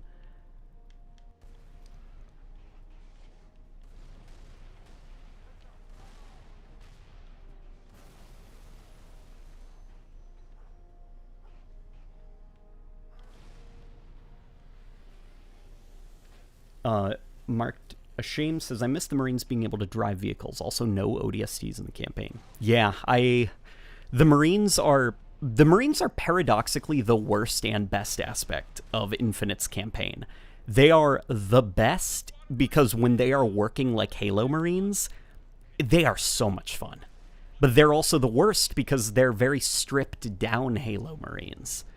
And it almost, if you remember, Joe Staten had mentioned in the final year of development, he had pushed very hard for them to return like Halo's classic marine-focused sandboxy gameplay. Like, that wasn't there originally, and it definitely feels that way. You know, 343 have always kind of like struggled when it came to the Marines. They don't really value them as an important part of Halo. It's always been like the player this, the player that, chief story, Spartan abilities, fire team modes. Sorry, they've never really put a lot of focus on the wider sandbox as a whole and creating a simulation world where a lot of AI actors are going through the motions. And this is the first time that they've really tried to do it. And the fact that they had to kind of rush it in the final year of production, it's like, that's probably why it's so rough. And despite it being rough, it is still one of the best aspects of the campaign. And I hope that that means going forward, 343 has kind of like a renewed focus on Marines. Like, they kind of get, as well as like Joe Staten there to constantly remind them, you know, like, hey, this is more than just the player. Halo is a simulated battleground with actors. It's not just the player who's important.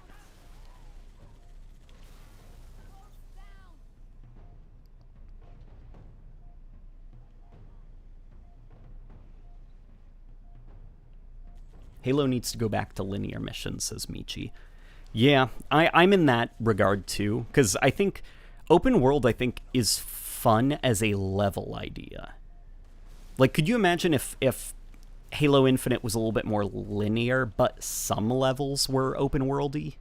And when I say linear, I don't mean those like hallways, those Forerunner hallways. I mean stuff like Savo Highway, Assault on the Control Room, like that kind of linear. Oh boy. Because I think that open world games are a lot of fun initially, but they get very boring after a while. Because essentially we don't want to put any restraints on the player. You have your own fun. You freedom. And it's like after a while, you get bored, you know, because the game isn't directing you. You're just kind of like running around this big open space, and you're like, what do I do? I'm bored. Where there is something a little bit more fun. Look, like this, where I've got curated encounters that the developers have designed for my enjoyment, and they have placed scorpions in very specific sequences to make sure that the pacing stays up. There are moments of downtime, moments of excitement, and the encounters are all designed and balanced for my enjoyment. Where in an open world game, it's just whatever you want. Player freedom. And that does get boring after a while. I want something a little bit more curated.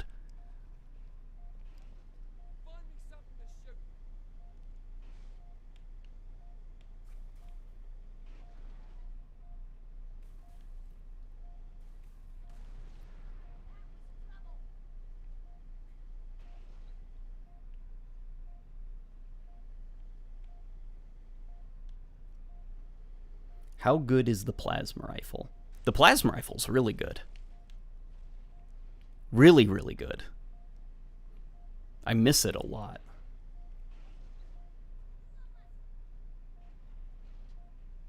Samir Vadi says, the Halo community is so emotionally exhausting to engage with. I'd much rather enjoy Infinite on my own rather than hear about how 343 killed some Twitter guy's grandma or something. Yeah. It's probably the wisest choice, to be honest.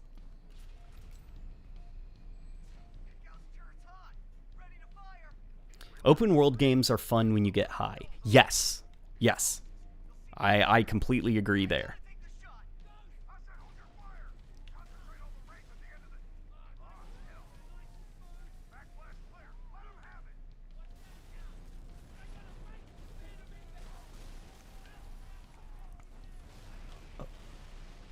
I see that golden brute back there.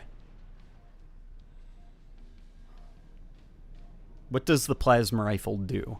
The plasma rifle is a fully automatic plasma-based weapon that does not fire hit scan. It fires projectiles that can be easily tracked by the player. It is not very good against unshielded targets because it is the primary weapon of the Covenant. So really, it's there to drain your shields and then put you on the defensive. It's not there to really kill you. But it can kill you if you're not paying attention. And then in the player's hands, what's really nice about the plasma rifle is its slow rate of fire contrasts nicely with the assault rifle. Makes it very easy to flinch and hitch up enemies, and in the multiplayer, it has the ability to lock down players' sensitivities. So you can essentially stun lock players in the multiplayer, so there is a side utility that it has that makes it worth picking up. So yeah, I'd say the plasma rifle's pretty cool.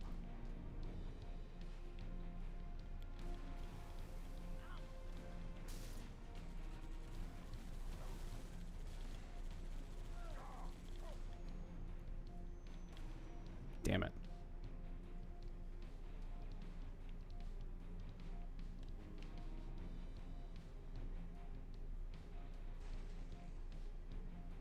Mark Deshame says, we got human guns, Covenant guns, Forerunner guns.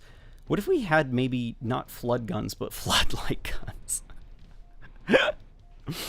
I get what you mean. I think that would be very weird, but I think something that could be fun is, instead of guns, like, can we get away from guns? Why not tools and devices? Like, why does it always need to be a firearm? Could you imagine if Halo had you kill a type of, like, let's say you kill, like, a construction drone of some kind in a UNSC city, and you can, like, rip off its welding tool, and you can then use that to weld things together, and you can essentially construct your own fortifications with it. Or even weld things down.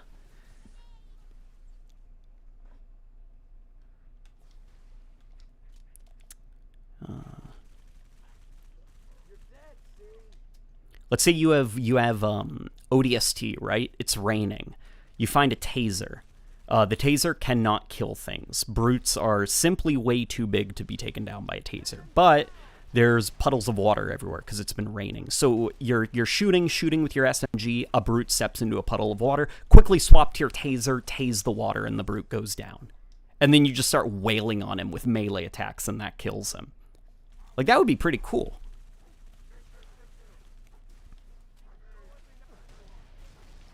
And as I've always pitched before, I was like, Sentinels, they're used in construction for Halo rings, right? So there's concept art of the Sentinels like picking up objects almost like a forge monitor. Could you imagine if we killed Sentinels and we were able to get their gravity things, like just rip it off, and then you essentially have a Half-Life gravity gun? That would be pretty cool.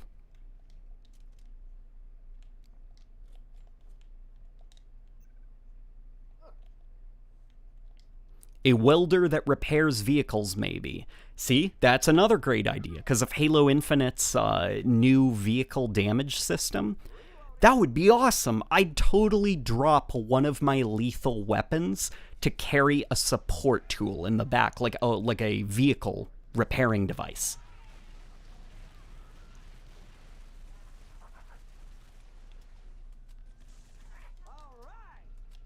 Oh boy.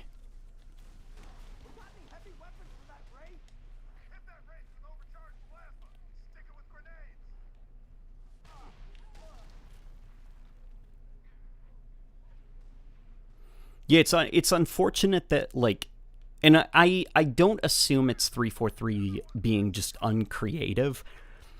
If anything, it's probably more of like a, you're trying to please your shareholders, you're trying to please those who give you the money to make your games, why you want to design sandboxes to be a little bit less mechanically diverse and interesting like that. Like, they all got to be designed kind of like a Call of Duty gun, where it's you pick it up and it's good and you can run around and get kills with it.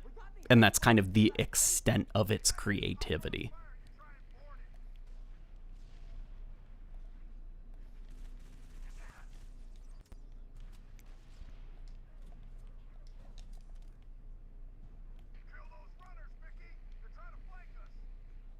Shock rifle's cool, but you get bullied in vehicles. The shock rifle is weird. It's really weird. I'm still trying to figure out if I like it or not.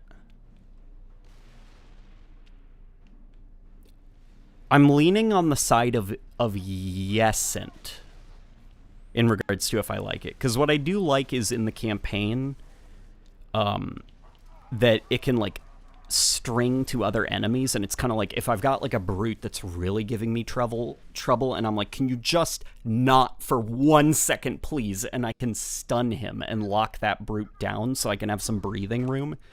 But I don't like that I can cross map EMP folk.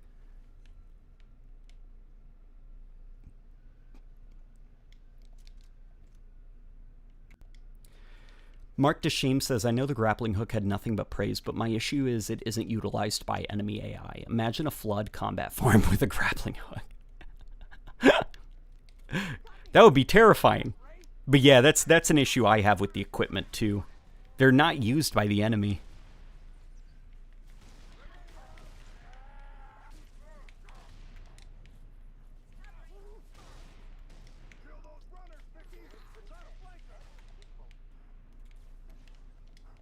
Oh boy.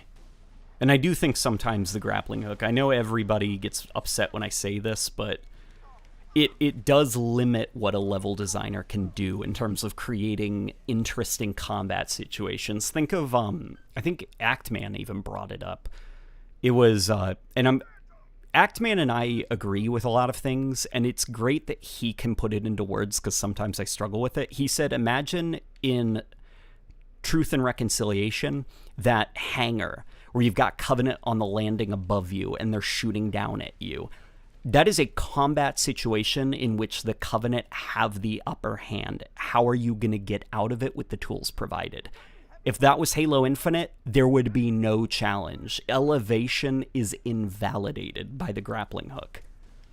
And that's a limitation now. All combat encounters, you don't have to worry about elevation. That is always covered.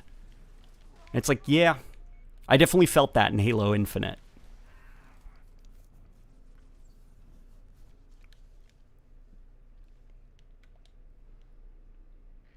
There's not really a situation in the campaign where the grappling hook isn't the easy get-out-of-jail-free card answer. And I'm worried about what it'll do to Halo's combat loop if they keep it as a core mechanic, because I feel like it could negatively impact, maybe not negatively impact, let's not say that, it will turn Halo into a very different kind of video game. One where the player is flying around like Doom more than they are using vehicles, trying to outsmart the enemy using their sandbox. They're just always going to be using the grappling hook, you know?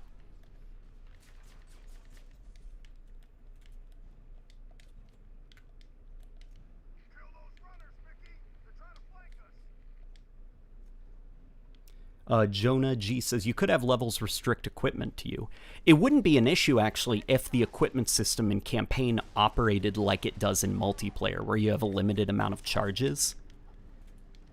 Because then there would be no problem, because the level designer would have complete control over if the player will have access to the hook or not. But giving the player every piece of equipment infinitely, like, at a certain point, you get kind of like that Destiny situation where Bungie is currently struggling with creating interesting combat encounters because players are getting way too powerful as more and more items are added to the sandbox and more player superpowers.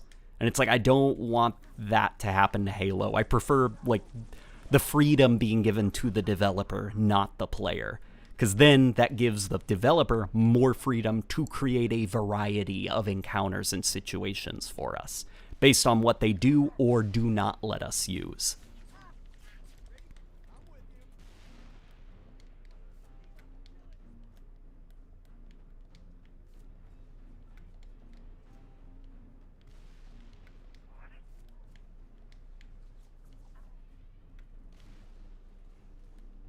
And then the other situation of making surfaces that you can't grapple to, I think that's more of like a Band-Aid, like very sloppy fix. It's kind of like Anthem. Anthem's campaign, the BioWare game Anthem, it had arbitrary moments where you just couldn't use your jetpack because the level designers, honest to God, could not figure out a way to make it interesting, so they had to ground the player. They had to basically break their own gameplay. And I'd prefer Halo not do stuff like that, where it's just like, the gameplay is now different.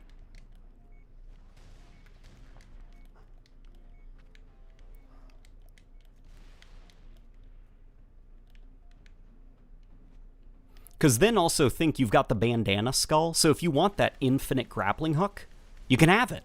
Just throw on the bandana skull. I think just designing the player to be that overpowered as a base gameplay trait, I'm not the biggest fan of it. I think that's what skulls are for.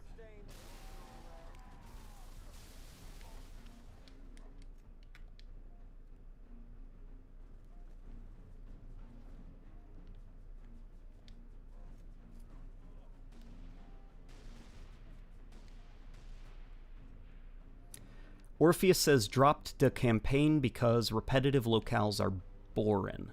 Okay.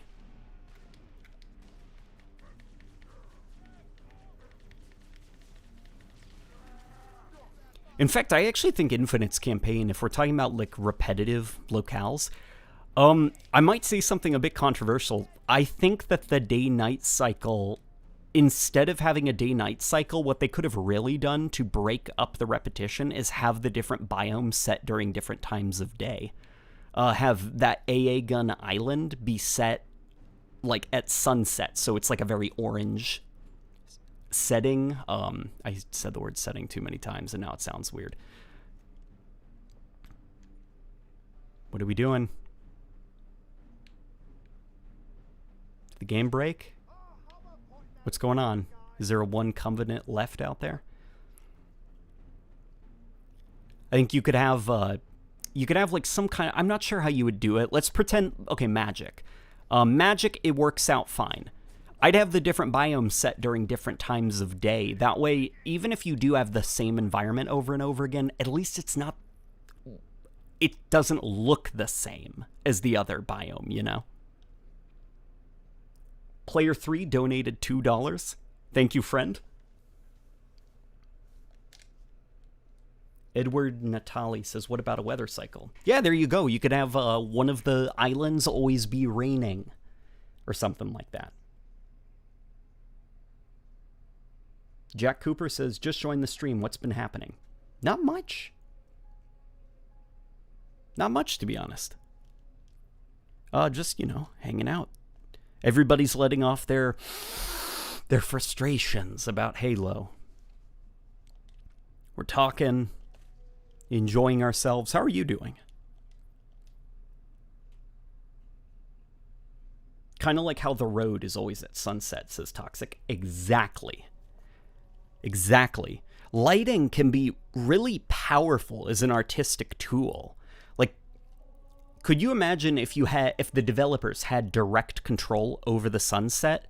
Like that cutscene, there was this beautiful moment that happened during Halo Infinite's campaign that I'm so happy it happened to me during my first playthrough, where the pilot, it's that cutscene where he breaks down to Chief and is just like, you know, crying, and he's like, I'm useless, you should leave me here like the garbage.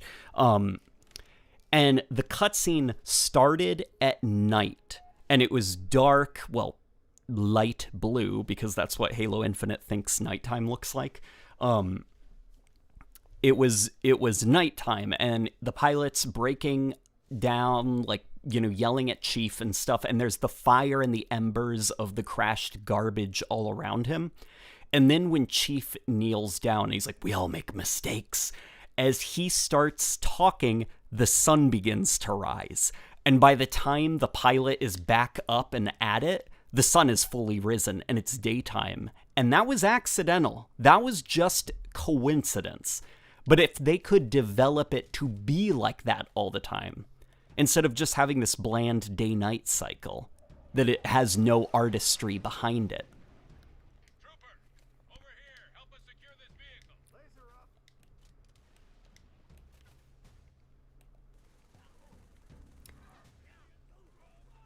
Beethovenus says probably didn't have the repulsor in campaign because of the different select system. Would have been too many keys and shortcuts. That and also sometimes equipment come in at different stages of production. You know, that's definitely something that I learned as from working with 343 on Halo Infinite, is that not everything is set in stone from day one of development. A lot can change over the course of the production. And sometimes stuff like that is more like, okay, the repulsor is not in the campaign. Try to think about why they might do that. That was a good answer. That it probably would have been too many things. But, like, as a developer, I'd want the repulsor in the campaign. That's a lot of fun. So what's another reason that it might not be there?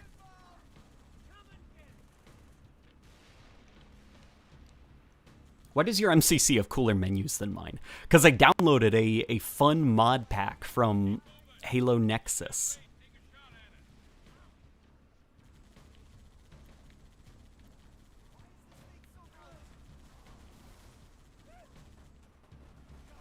Oh boy.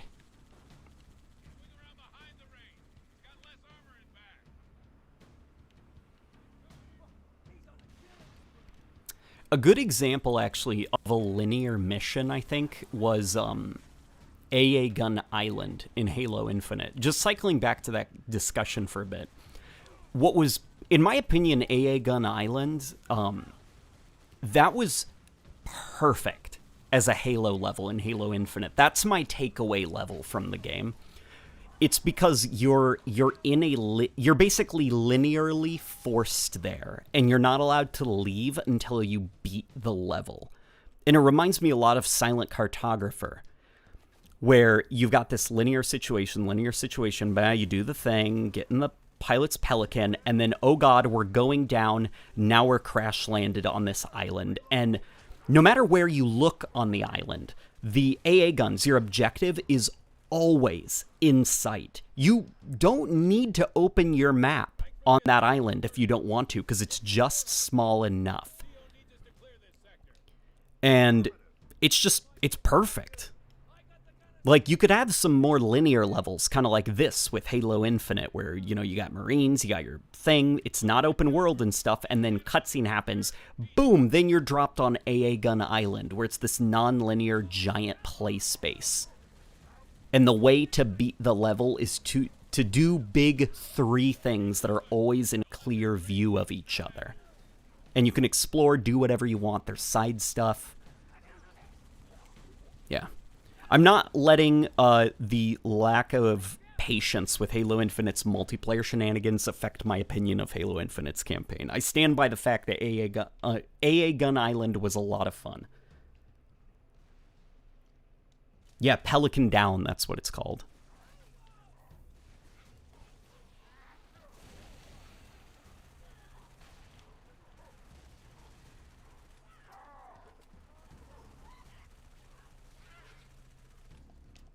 Let's get this.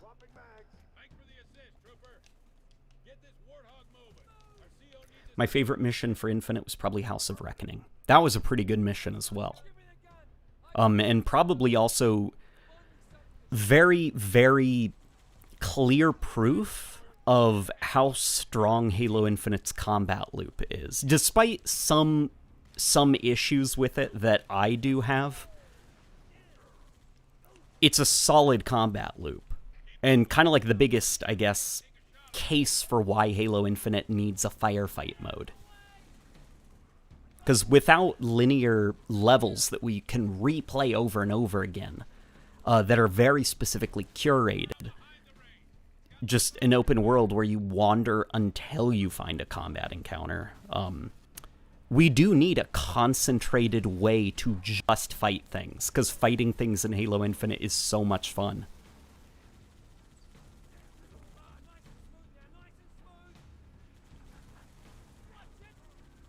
Okay, but the Infinite campaign is even good? Yeah, I think it's a good campaign. I think it's got a ton of issues. But that doesn't stop it from being a good campaign, I don't think. I think the best way to judge if something is good or not is not how many issues does it have? It's more like, is it enjoyable in spite of the issues it has? So that's like when I say Combat Evolved is probably, in my opinion, the best Halo campaign in the series. And people are like, but it has all these problems. And blah, blah, blah. Like, of course it does. Like, the game's 20 years old and it was made in like 8 months. What makes it good for me is it fun to replay in spite of the issues it has? And I think the answer is a resounding yes. And with Halo Infinite, it's the same way. I do think it is a lot of fun to play in spite of its issues. Like, being flawless is it's an ideal. Like, there is no realistic world where a game can be flawless, so why should you mark points off a product for not achieving an ideal? You know? You judge a thing if it's fun in spite of the issues it has.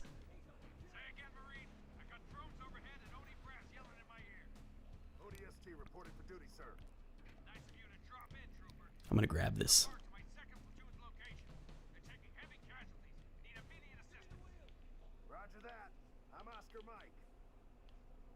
Why do you think Halo 5 is receiving a lot more favorably, despite a lot of its issues with the story, art, and core mechanics that are still present at the end of its lifespan? I think primarily because Halo 5 is at the end of its lifespan. Now, Halo 5 is a very different game from what it was at launch. I think Halo 5 was not a very good Halo game at launch, and it, over the course of 2 years, became a good game. Gameplay-wise, it's probably my least favorite Halo game, but as a Halo package, it has everything it needs now, with some things missing, like campaign theater, co-op.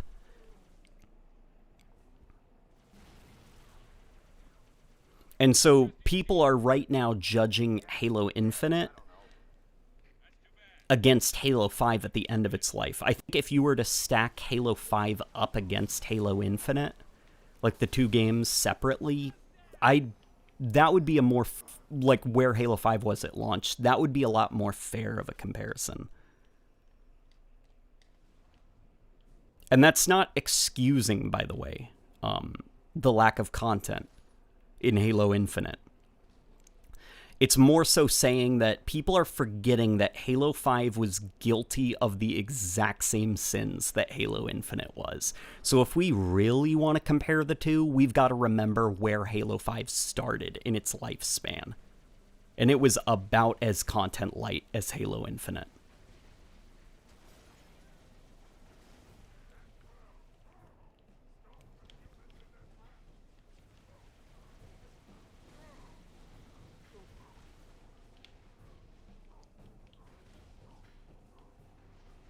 Was there any good Halo 5 missions? That's another one where it's I do think about that a lot, and I do think Halo 5's core gameplay makes it hard for good levels to shine. But a good level, or as good as Halo 5's campaign I think can be, I think Blue Team was mostly fine-ish. And then I think Swords of Sanghelios was another one that was mostly fine-ish.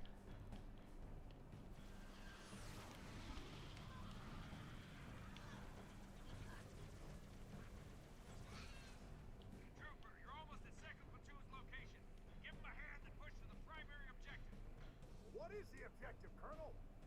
You know the Covenant carrier that slipped away from the city? We need to secure its old LZ. Snatch a Tier 1 asset. Sunayon was okay. I didn't like Sunayon that much. I thought that level was kind of boring. It was very, like, corridor shootery. Where just, like, lots of corridors, not a lot of the interesting sandboxy stuff going on. Where's the Colonel? Headed down near the Covenant LZ. Once we clear this enemy armor, we can roll across the bridge to his location. I think Sunayon would have been a lot more interesting with that weather system that was planned originally, where like the wind would disrupt some of the platforms. That sounded super interesting, and that was kind of like that special sauce that I think that level was missing. Though from what I gather based on that developer who recently shared some of its development history, it sounds like that level in particular was kind of hard to get made. And what they ended up with was more of like a compromise of what the original idea was. And I'm like, okay, that's fair. Because if I remember right, Halo 5, based on developer quotes, Halo 5 the campaign began production, like levels were being blocked out before the multiplayer and sandbox team had even finalized the gameplay. Like they were still screwing around with things like double jumping. And so it's like, yeah, Halo 5 was probably a hard campaign to develop for.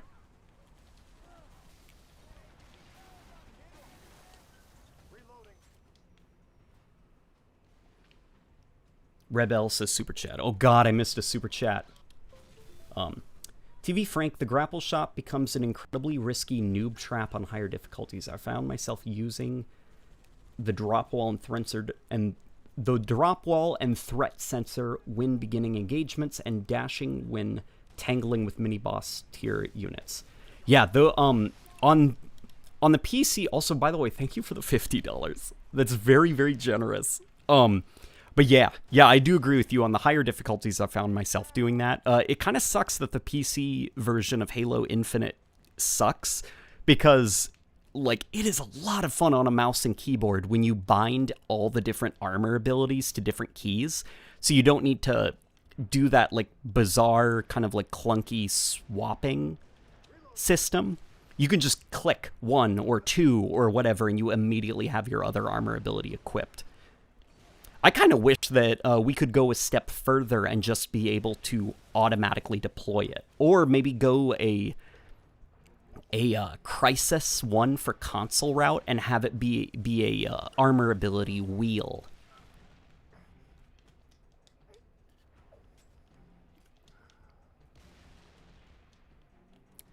Somebody said that Sunayan was the worst Halo 5 mission, and I very much disagree. That 100% goes to the breaking, which is one of the worst Halo levels, I think, in the series. It looks ugly, it sounds ugly, the music is bad, the story is bad, the visuals are bad. It is a bad level.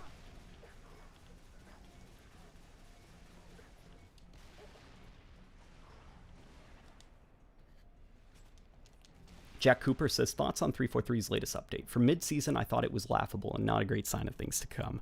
Yeah, I actually said earlier, I said the mid-season update, as they're calling it, if that was a day one patch after the flighting where we reported all those issues, that would have been great.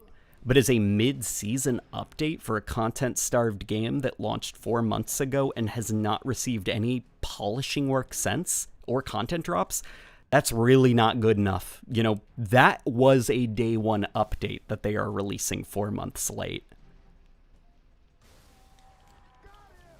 Like, all of the issues that they're fixing now were reported in the summer. Like, are you joking?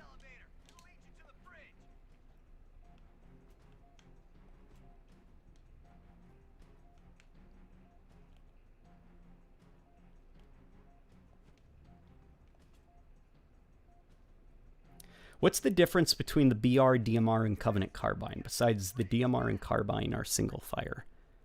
Not a lot, to be honest. It's basically just fire rate and damage that separates them, which is a pretty boring way to design a Halo sandbox.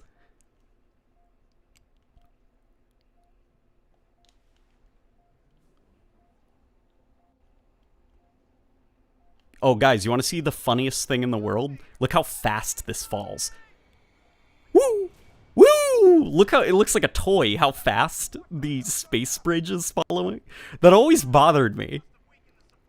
Big things fall slowly in real life, Bungie. Even when I was younger, I remember thinking that spectacle moment right there didn't quite land because it looked weird and toy-like, because of how quickly it fell. Like, shouldn't that thing be miles in the sky? it should take, like, a bit of time for some of that stuff to finally hit the ground. It shouldn't just be like, whee, and just collapse immediately.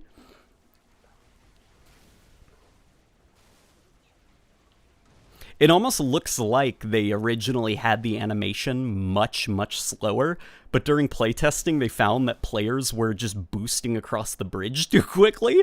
So they're like, quick, we gotta speed it up. And then it looks like a Charlie Chaplin sketch where the space elevator just falls. Ugh. Jester Jack says, is this what Bungie was afraid of, that they were going to end up manufacturing future Halo titles if the first game was a success? I believe that's what they were scared of. Like, they didn't want to do a Halo 2. They just wanted to make something different. And they didn't want to become a Halo developer. You know, they had other ideas for things.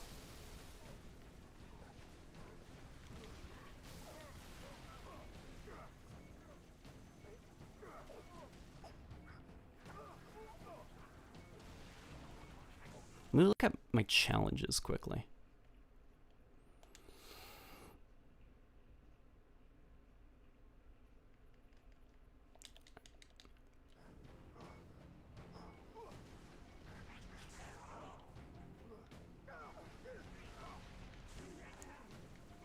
We're gonna run this way. Fuck. Okay. Hey, Late Night. Hey, chat. Good to see everyone. This is JW. It is good to see you too.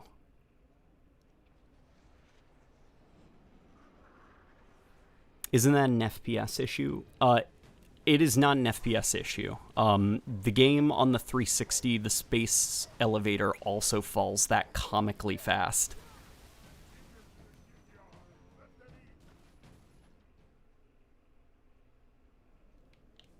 Somebody is now trying to get me to play Final Fantasy, the MMO. Dude, Rebecca and I do not have free time right now to sink our teeth into an MMO.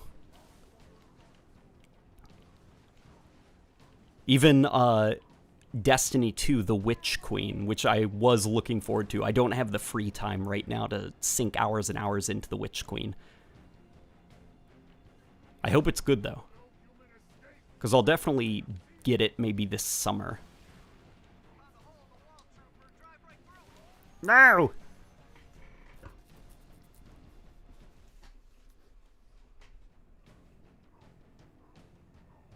Your ghost is breaking. You better get out. Yeah, I need to find a new ghost. Oh, you know what? There's a new ghost right there.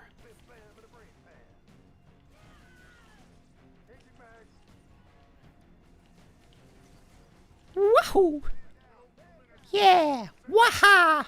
Let's go this way. Okay.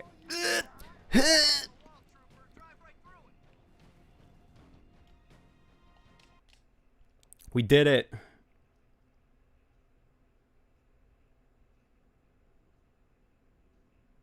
We allegedly know that Rebecca is watching you, LNG. Oh, of course. I hope she's watching. I love it when she's watching.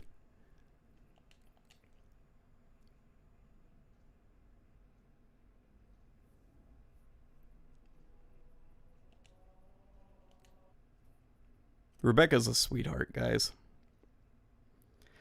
Thomas says, what are your thoughts about drip-feeding items and enemies during the campaign? In CE, you didn't even get to use all the weapons as well as fight hunters until several missions in. I think that's a strength that, like, linearity kind of has, because you can curate and pace the sandbox however you want.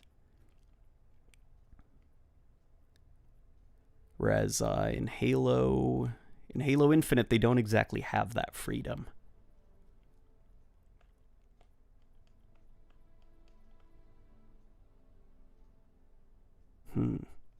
Trying to think of a nice short level. This one's pretty short. Rebecca's here? Yeah, she's still watching.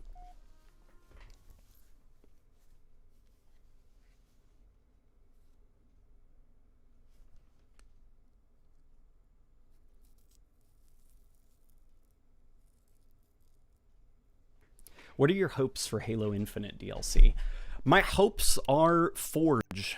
Forge as quickly as possible and not, like, phoning it in. You know, I want Forge to be content complete. I want it to be ready. In a perfect world, I also want the file share system to be in there with Forge, but something tells me it won't be.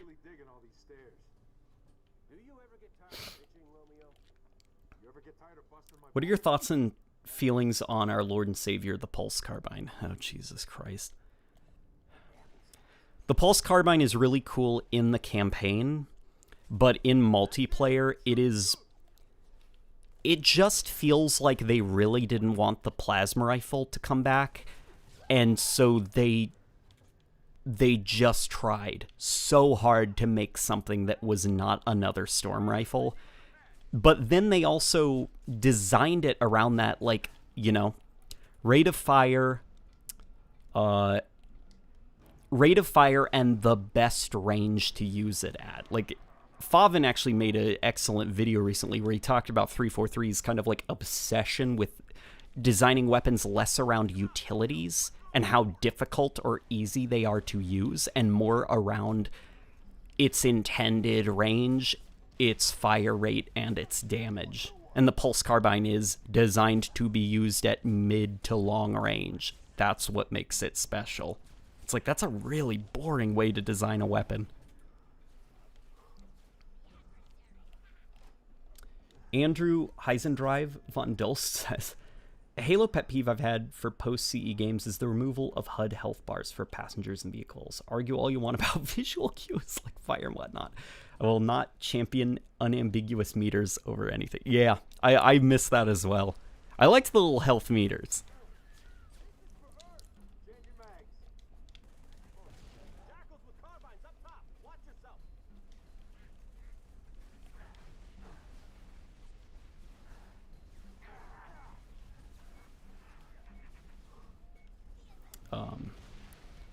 Pulse Carbine is a support weapon. Sucks in a 1v1, but on a team when using as a support weapon, it works great on getting kills.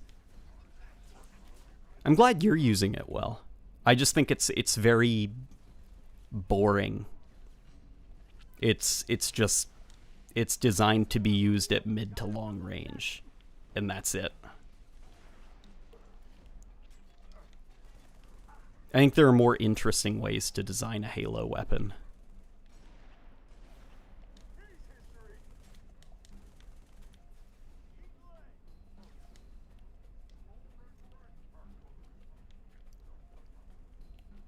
Don't expect anything until Season 2. Well, what's kind of interesting, I'm thinking, I wonder if the reason that everything's gone dark is because whatever their previous plan for the live service content pipeline, whatever that was, it's now scrapped. Because of the insanely negative and warranted, in my opinion, player reception of, like, the lack of content. Because, remember, their original plan was to drip feed temporary playlists and keep the lack of playlists. And the only reason that they reversed that was because of the player backlash. They said that on their live stream, that they were like, we were wrong, and we reverted that. So something tells me that that original plan was that they were hoping the lack of playlists would be a sticking point, and that it would land well, and that they just slowly drip feed the rest of the content as temporary playlists. And thankfully the community pushed back, and I think internally now the reason 343 has gone quiet is because they're reevaluating that plan, and they're realizing, like, oh god, you know, this idea we had for Halo is not gonna work. We gotta get the rest of the content in the game.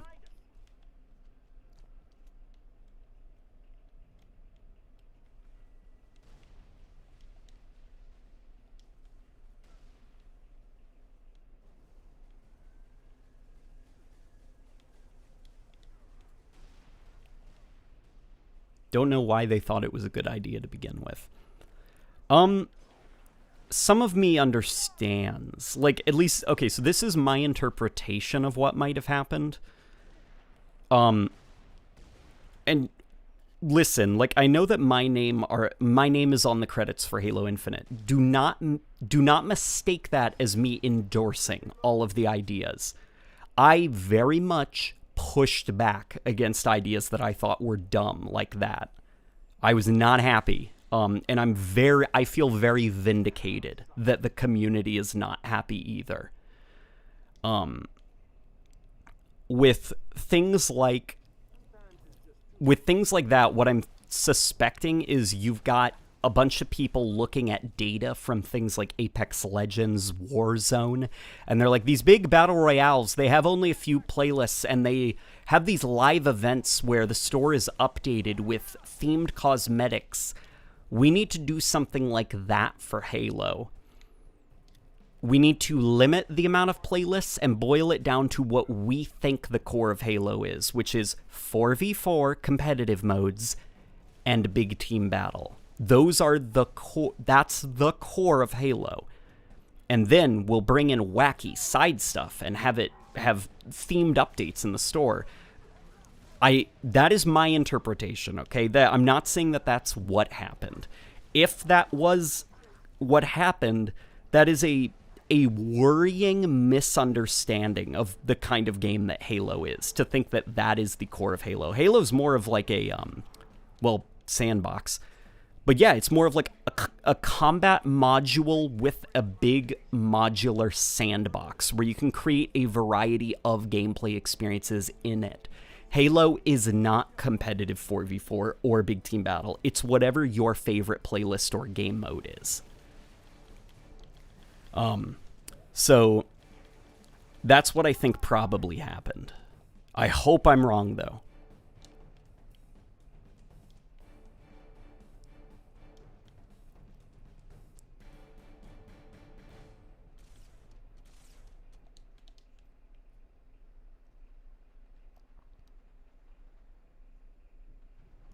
Draven Mario says, I think they're seeing our criticism, but they have yet to meaningfully act upon it.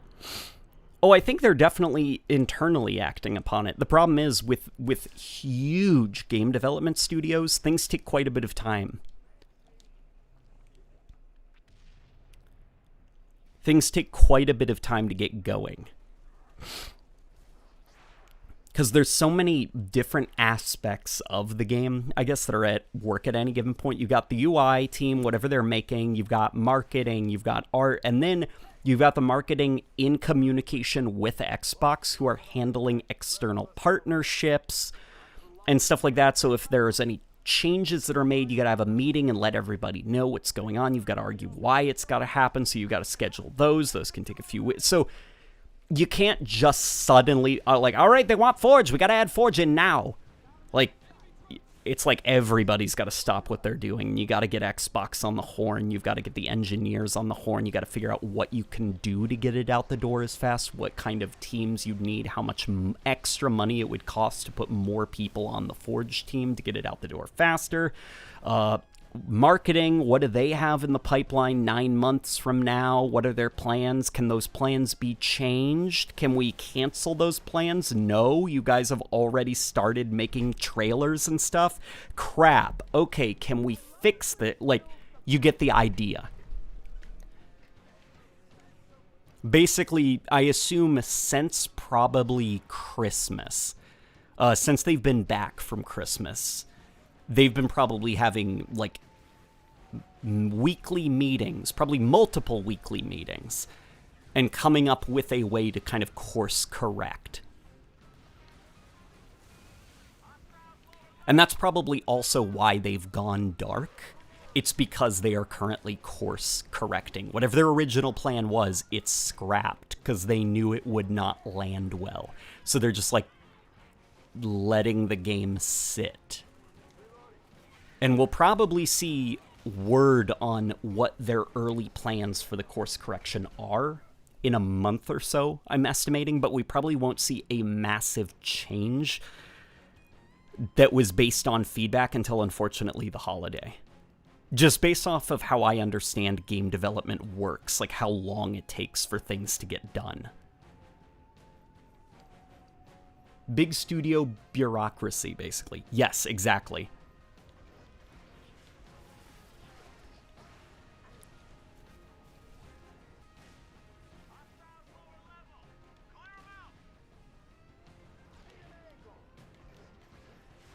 And it's immensely irritating, by the way, that it works like that. Because I do not think it needs to work like that. I think it is a symptom of just kind of like how needlessly big, I guess, games have become. And at a certain point, I don't think they need to be this big. But it's the kind of game Halo Infinite has. Or it's the kind of game that Halo Infinite is, unfortunately. And most games, for that matter, you know. It's not exclusive to Halo Infinite.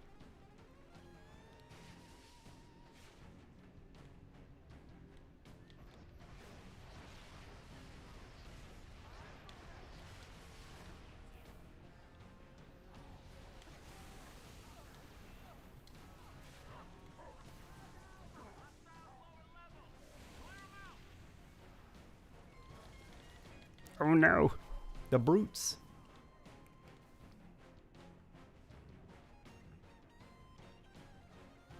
Is there any cut content from any Halo you'd like to see come back?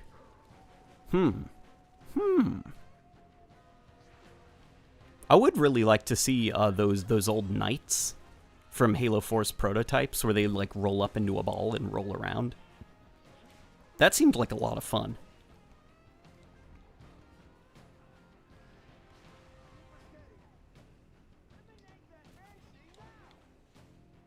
Your thoughts on Deus Ex? Man, Deus Ex is so good. Both the reboot and the original Deus Ex. Even Mankind Divided, which had a pretty story, it's still just a great immersive sim game, and it sucks that it was dropped for the Avengers.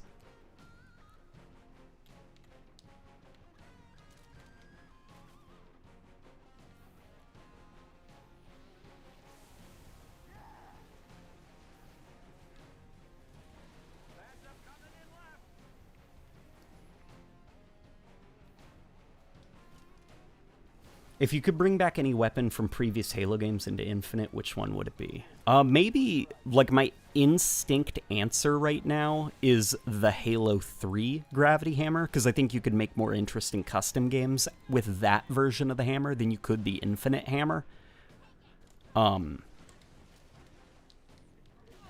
Definitely, I think the Griffball community would benefit a lot from it.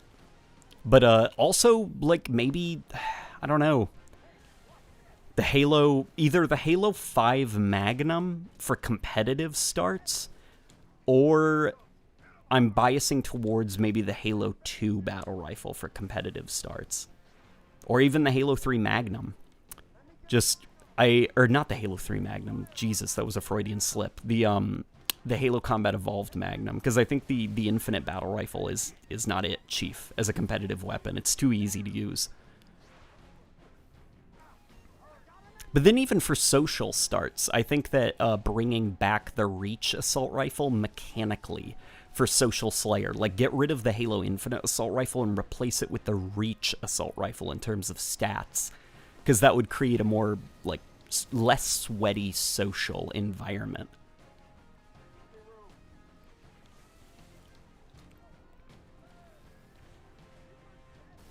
Yeah. I don't know. I guess the short answer is there's a lot that I would bring back. Do I have hope for Halo Infinite? Of course I have hope. 343 turned Halo 5 around. It took them years, but the game that Halo 5 is not the game it launched as. For definitely for the better. So I absolutely have faith that 343 can turn Halo Infinite around. The problem is, I don't know if I can keep doing it, you know? My time on this earth is finite. I have people that I love, that I want to spend time with.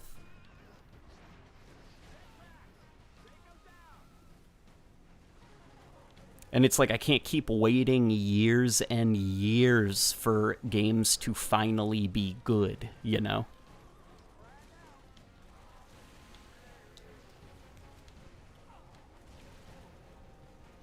Like, I'm kind of tired of getting a game box, opening it up, and there's an I owe you one video game sticker inside. I just want the game to be good.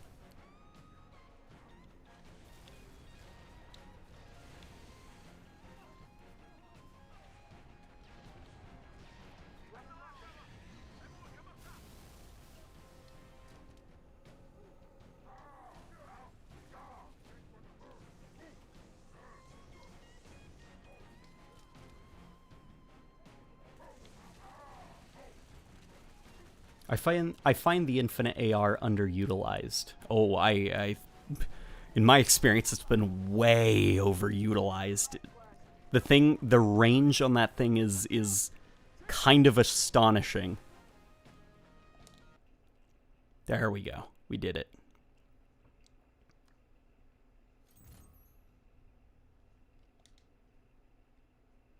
Late Night, thoughts on people comparing 343 to Bungie? I don't think that's a very fair comparison, because Bungie is a very different studio nowadays, and in some ways they do have the exact same issues that 343 has, where Bungie will release a thing, it'll be kind of undercooked, and then they'll have to take a bit of time to fix it into the thing that people were expecting it to be anyways.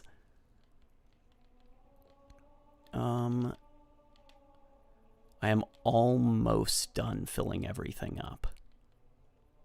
Guess here we'll throw some more. We'll throw some more points into these things, and then I'll have the Raven battle pass completely cleared. Would it be a crime for me to admit that my Dream Infinite campaign DLC has you play in a Halo 5 style 4-man AI co-op squad comprised of Arbiter, Halfjaw, Srome, and the Halo 3 player 3 and 4 elites? That could be fun. I guess anything could be fun. What would you be fighting, though? And what would your sandbox be?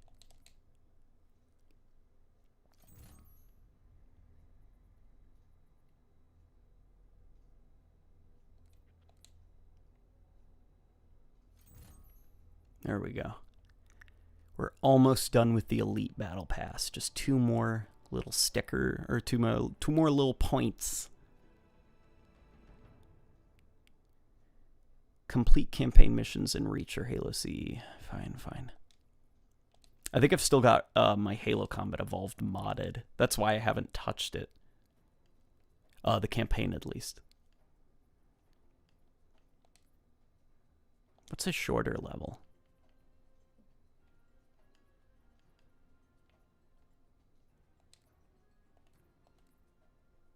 Do I have to complete the missions on any specific difficulty? Heroic. Normal. Okay, I can complete it on normal. We'll do that.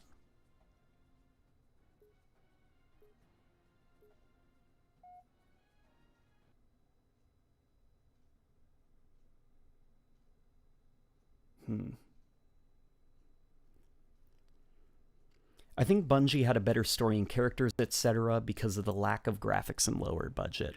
I think some of that also was that you had the storytellers and writers were also actively involved with like developing, even down to like combat encounters, more so than modern game developers.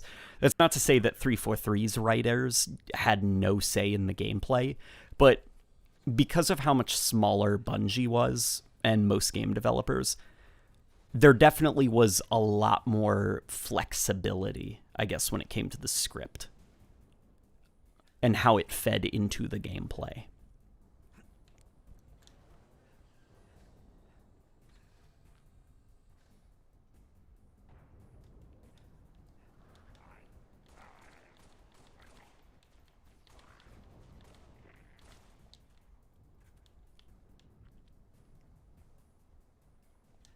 What is your favorite Halo game? Oh man, I answered that already. Your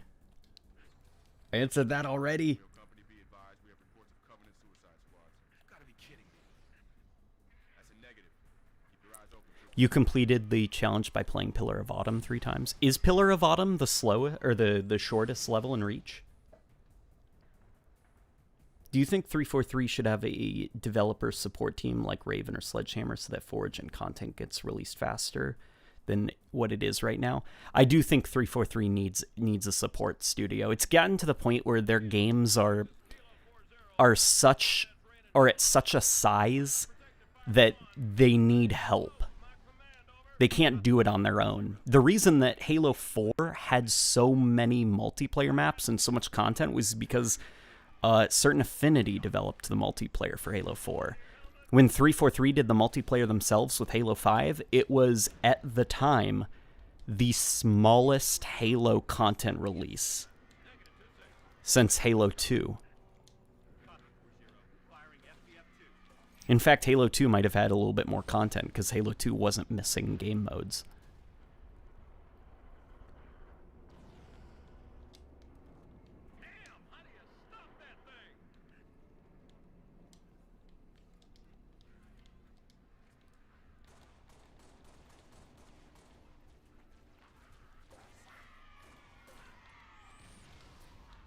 And I definitely do think that there are some weaknesses that come from like having external development studios develop portions of the game.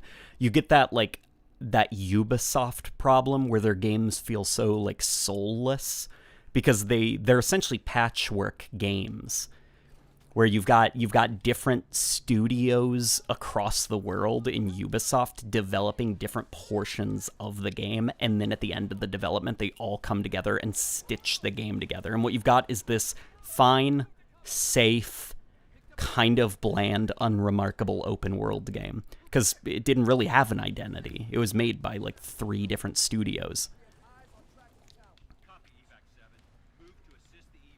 Or I think of Black Ops Cold War as another recent example of like kind of like interesting seeing like different developer visions where you've got Treyarch who made the multiplayer, but then you've got who was it that made the campaign for Cold War?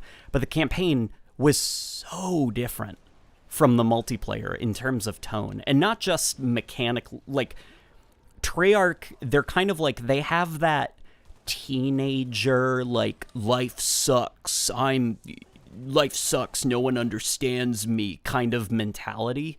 But then you had the Cold War campaign, which had a lot more like humanity to it, lack of a better term. And it's like, well, the reason why is because Treyarch didn't really develop the campaign.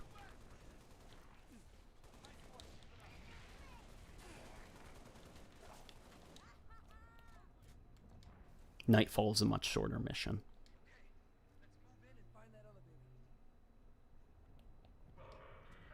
Raven made the campaign. Okay, Raven.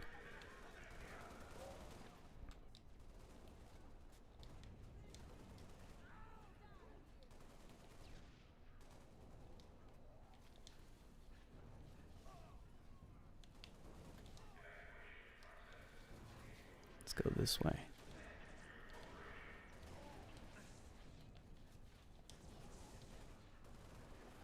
Cold War campaign was okay. It was fine. It definitely felt like it was not fully realized, I guess. Like you could very clearly tell that there was a Cold War first-person shooter being made, and at some point it was transformed into a Black Ops game. As well as it's got that usual Call of Duty problem of it can't quite figure out if it wants you to be the main character or if you are following the main character. That's a dynamic that I think past Call of Duty games were able... They definitely knew that in I'd say the last one was probably not even World at War. I would say Call of Duty 4 was probably the last game in the Call of Duty series where you were not the main character. You were very much following the main characters. After that, you kind of became an action hero that could like survive anything, and you became the most important thing in the world.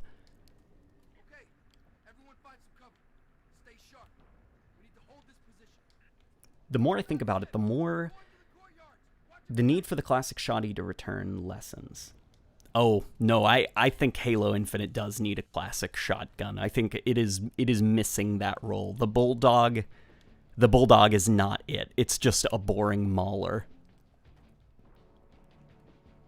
Because at least the Mauler had the ability to dual wield and did not replace the classic shotgun.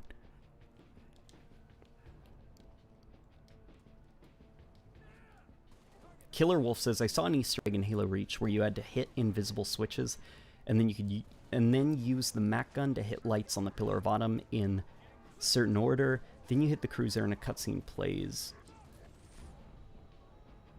destroying the Autumn. Is that true? Is that true? Can someone verify that? Because that's interesting if that's true. There are secrets to Halo even I don't fully understand. Well, what's that quote from Halo 2? There are things about Halo that not even the hierarchs understand. Something like that.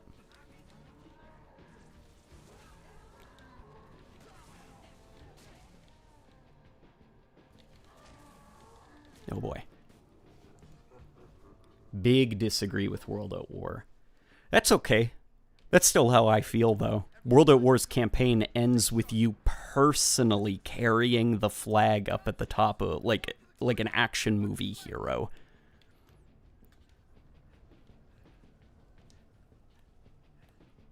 Like, World at War's campaign, I think, it definitely, in comparison to something like Call of Duty World War II, it was a lot more respectful of World War II as a conflict, but it still was more inspired by, like, Hollywood than it was the actual events of that time period.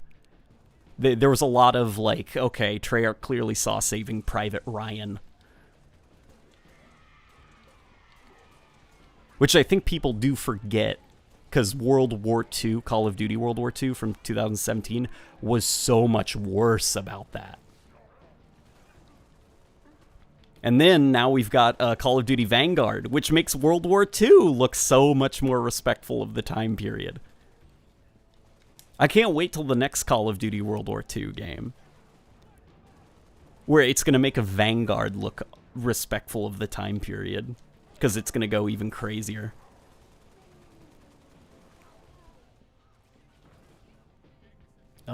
Banished through the star new units would be CE-style glossy black-armored Spec Ops squads of Zealot-tier foes that use unconventional tactics to throw the player off. Cloaked grunts, hunters with flamethrowers, etc. That could be neat, actually. Like, having specific, special, banished versions of classic enemies. Like grunt assassins, hunters with flamethrowers and stuff. That's a neat idea. Killer Wolf says, I don't know if it's true. I saw it as an old video on YouTube. I don't know if it's a real Easter egg that got removed or if it was a mod, but a laser came down and shot through the Pillar of Autumn. That sounds like a mod.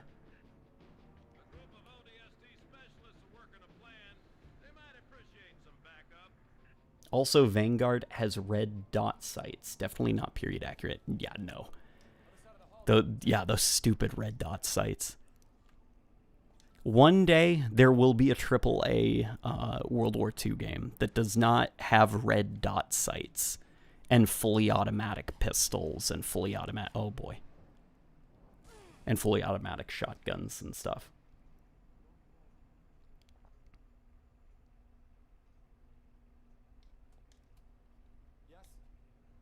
Is he reading the comments from YouTube? Says Educk. I hope that answered your question, my friend.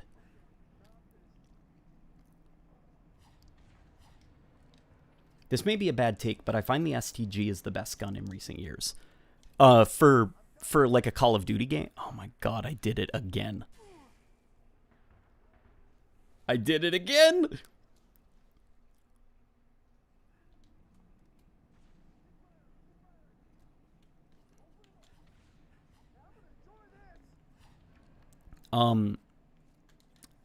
If we're talking about the STG from Call of Duty Vanguard, that thing feels really good. Like, the animation quality is superb for that gun. When I play the Zombies mode, the few times that I do play Vanguard Zombies, I use the STG. Because I don't use the MP40, because the C-clamp grip on an MP40 looks cursed.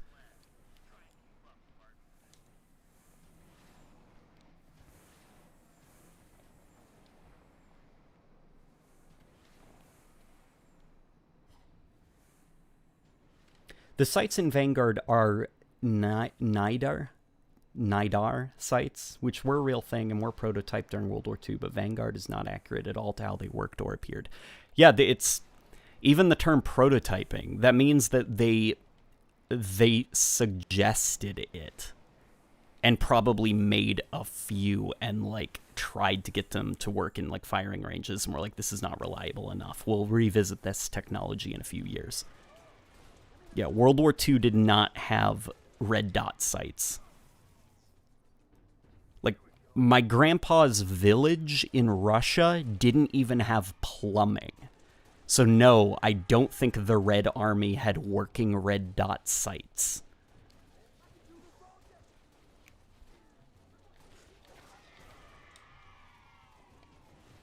As well as, like, if we want to talk about Russia in Call of Duty Vanguard, let's talk about how comical it is that, what was it, St. Petersburg? Was so beautiful looking. It's like, are you joking?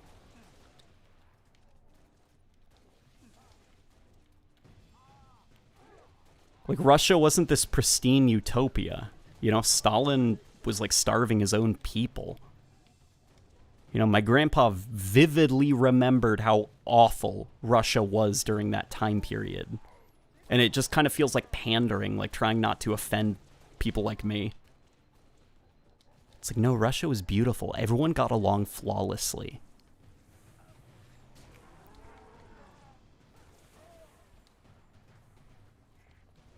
Killer Wolf says, I found the original video of the autumn, but since it's a machinima intro, I don't think it was real. Yeah, it probably wasn't real. It was Stalingrad? Yeah, that's right. Wasn't that also, there was like a Nazi that yelled out or something like, we've captured Stalingrad, like an hour after they invaded, and it's like, I remember reading that the Battle of Stalingrad, like, nobody ever captured the city. It was always kind of like this war of attrition that lasted a couple of weeks, and it ended with the Nazis eventually being shoved out of their defensive positions. Like, they couldn't actually capture the city. It wasn't like the Imperial Army of Star Wars coming in and taking it over, like Call of Duty Vanguard portrays it.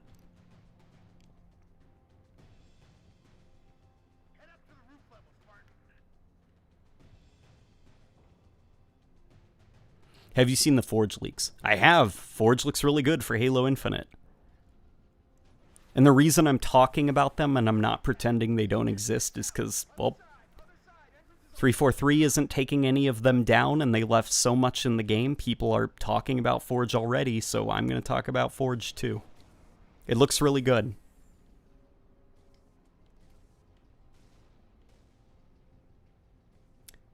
Oh, people are talking about Crossfire X. Crossfire X is a game that came out of nowhere. I didn't know that it was coming out. And now that it's out, I'm shocked that it's one of the worst, like, games of the year. Because it's like, who are you? Oh, you're really bad. That's basically my reaction to Crossfire X.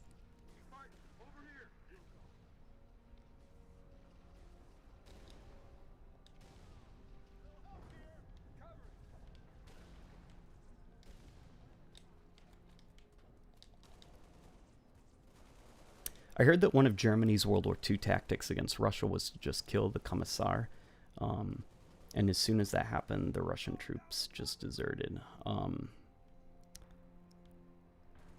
not too sure about that, but I know at least where my grandpa lived, his village, they were forcibly occupied by the Germans because they were so far away from, like, most of Russia's troops, and basically they were told, like, you need to take up arms and defend your village, and if you don't, then you are enemies of the state, and when we come to take back your village, you will also be killed because you are traitors.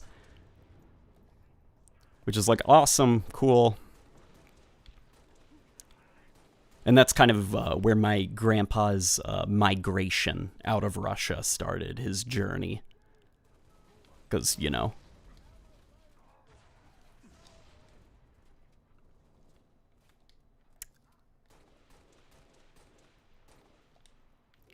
Whoa! See that grunt flying? Crossfire should never have come to Xbox. What even is Crossfire? It's apparently a series, right?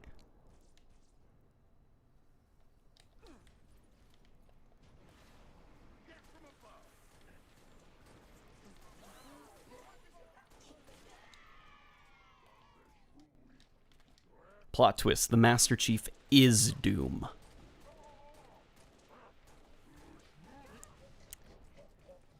Well, the Master Chief is a demon, as the Covenant say.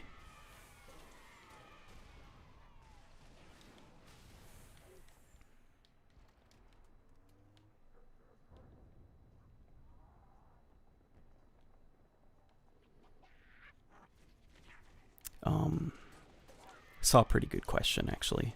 Or a pretty good comment.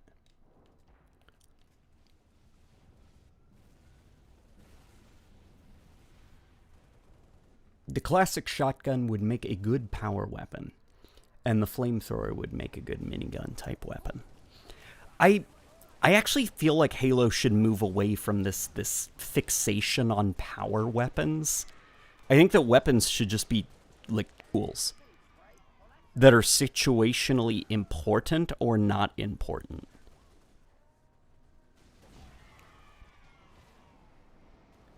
And yes, I can elaborate in a second. It's kind of like, you think about something like the Combat Evolved Sniper Rifle. Let's place that in an extremely claustrophobic map where there is not a lot of like sight lines and it's just corners and corridors. Using a 4-round sniper rifle that's designed for long range, is it a power weapon now? Is it a vital pickup now? Probably not, you know? Or let's place a shotgun on a massive, wide open map. Is that shotgun now a power weapon? Probably not. You know, the arbitrary, like, we have decided to call this thing a power weapon. Like, I don't agree with that. I feel like weapons have to be judged based on their mechanical utility, not whether it's been given a yellow glowing outline and the game calls it a power weapon.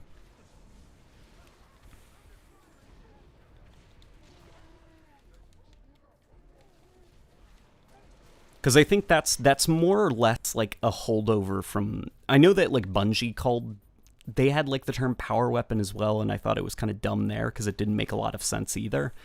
And then with Halo 4, they began designing the concept of power weapons around Call of Duty kill streaks. So the idea was a power weapon was a gun that gave you free kills very easily, basically. Like the saw, the energy sword, the rocket launcher. Because you called them in via a kill streak. They were your power weapon that you got as a reward, and you just got some kills with them for free. And I feel like that's not the best way to design a power weapon. Yankee Niner to Echo Dispatch. Landing pad is clear. Send in the evac birds. Copy, Yankee Niner. Birds away. Hey, Late Night, are you still assisting 343? Yeah.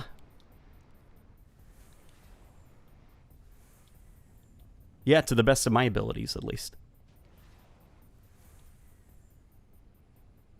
Pleasure jumping with you, Spartan. We'll hold this location. You get on that Falcon.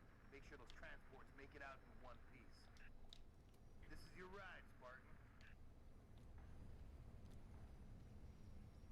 Get on board, Lieutenant. We've got civilians that need immediate assistance. What bothers me is the arbitrary rarities on cosmetics in Infinite. Yeah, that's like another thing. It's... Why are certain things in Halo Infinite that you can buy from the store called, like, blue, like, or called rare or legendary? Like, aren't cosmetics subjective? Why has the game decided if a certain helmet is legendary? There are some things in that item shop that I think look hideous.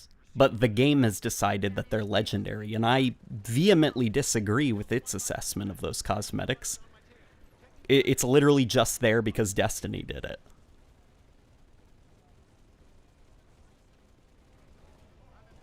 Like, I remember actually back when Halo 5's beta came out, Destiny was really starting to blow up. And Halo 5's beta was quite different from the final game. And then the final game came out, and suddenly everything had this rarity system, and there were drops, you know, and loot boxes and randomization, and RPG-like bosses in Warzone that had names that were kind of like Destiny boss names. Then they even added that, you know, when you hold down, like, when you hold down X and you can see the circle fill up, that's how you know how long you have to hold it until it, like, they added that suspiciously after Destiny. And it's just like, I get it, you know, I see what you guys are doing and I don't like it. I don't think it works for the kind of game Halo was.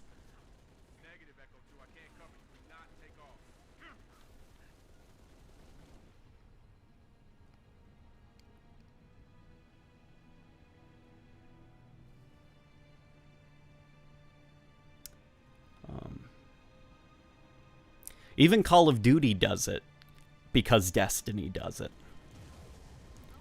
Like, remember, after Destiny started to really blow up, suddenly Call of Duty really wanted to have a press RB and LB to activate a superpower ability, so it could be just like Destiny.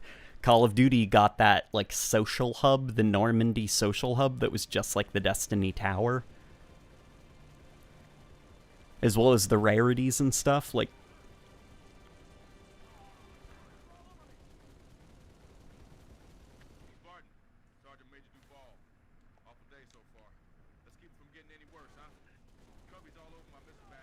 Can I kill this guy? No, doesn't look like it. Somebody's making, please, somebody's saying, please make 40k video Space Marines or bolters. I probably could, but I'd have to educate myself on 40k. I don't know much about that universe.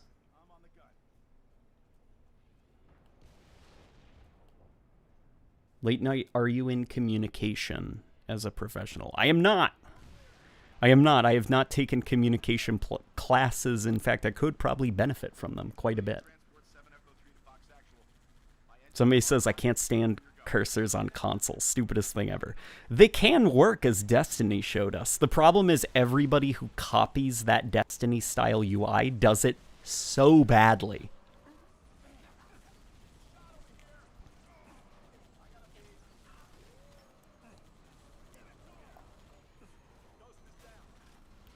The only game to ever do it well was Destiny. On console, at least. And that's also because Destiny did it with style. You know, there was like a real artistry. Destiny is one of the few games nowadays that I think about where it feels kind of like, I guess, more cohesive. You know, like those old style of games where everything was very cohesive in terms of its production value. Sort of. Destiny nowadays is you're starting to see some cracks and seams. But I think of kind of like how bad Halo's loading screens have gotten in recent years, where you went from these very like artistic, seamless loading transitions with like their own music. ODST, the music bled from the previous level into the next level. And it's just like, like it's so cohesive, and now it's just like a really low resolution JPEG that you harshly cut to as your loading screen, and it feels like the loading screen and the level designers lived on a different planet, you know? There isn't a lot of that cohesion.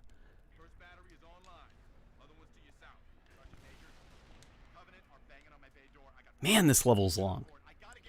Andrew Heisendrive says, main bosses of DLC would be a Spec Ops officer lance comprised of Battle, Alpha, Halo, CEs. Whoa. Alpha Halo CE veterans from Arby's fleet, their experience, they've got beef with the Arby and Halfjaw, and they've got a grunt goblin piloting and brandishing an M60. Like, you're saying there's a grunt running around with a Halo Combat Evolved pistol?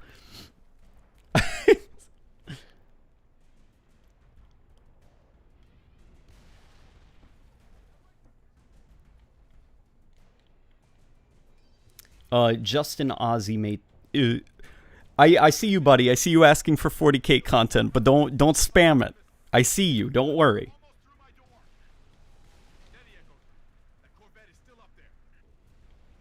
Thoughts on the Battlefield 2042 crisis? Depression? Self-hatred? I'm so bummed that Battlefield 2042 is bad. I was hoping it wouldn't be bad, because the trailer was really good, but when I heard about the specialist system, I was like, oh no. And I kind of lost all hope. And everybody was trying to talk... I remember in the chat, people were like, Late Night, don't worry, some of the classes, or some of the specialists act like classic classes, and I was like, okay, I'll keep my mind open, but it was exactly what I feared it would be. It's just Call of Duty, I guess. Even the gameplay, I think the gameplay is very bad.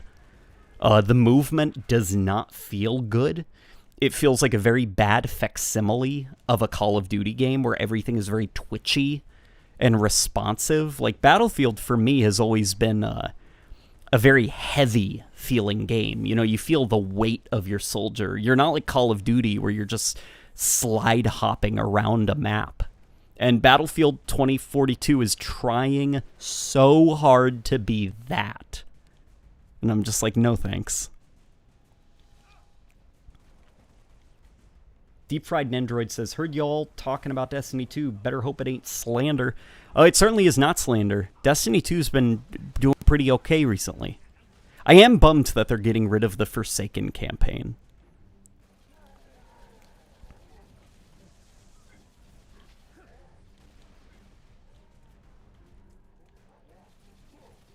Hopefully the Witch Queen campaign is, like, good.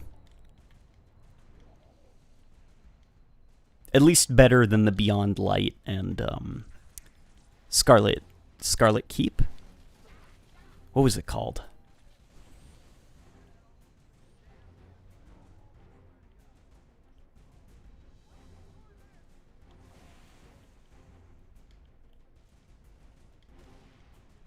Halo Grunt says, I hate games that use specialists over allowing players to create and customize their own character. Not even that, at least for me, because I don't mind classes in certain games like Battlefield and stuff. What I do mind, though, is these, like, hero specialists. This is McKay, and he has the grappling hook. You know, stuff like, I hate that, because it's like, I know why this exists. It does not exist for me. It exists so that this stupid character can have skins in the store, you know? And it's only going to take a couple of months before this game has Santa Clauses running around and, like, clowns and stuff.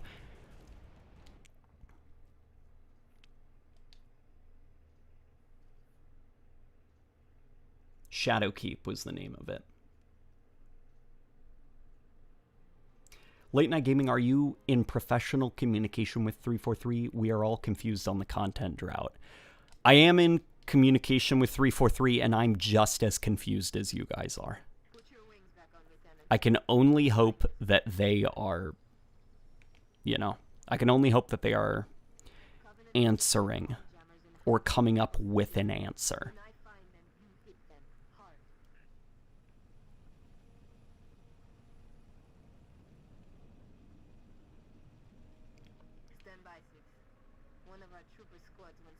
Bringing hero specialists into grounded settings is the real issue. If you remember, COD Ghosts had great avatar customization. Yeah, Call of Duty Ghosts had a really good customization suite. Like, probably one of the big takeaway things. I'm really bummed out that it, like, didn't return after Ghosts.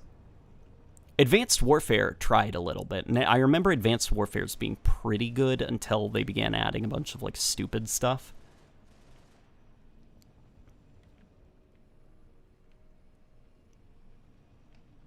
But, yeah, it's like, listen, if your game is, like, a military shooter with a military theme, maybe don't have, like, Santa Claus running around.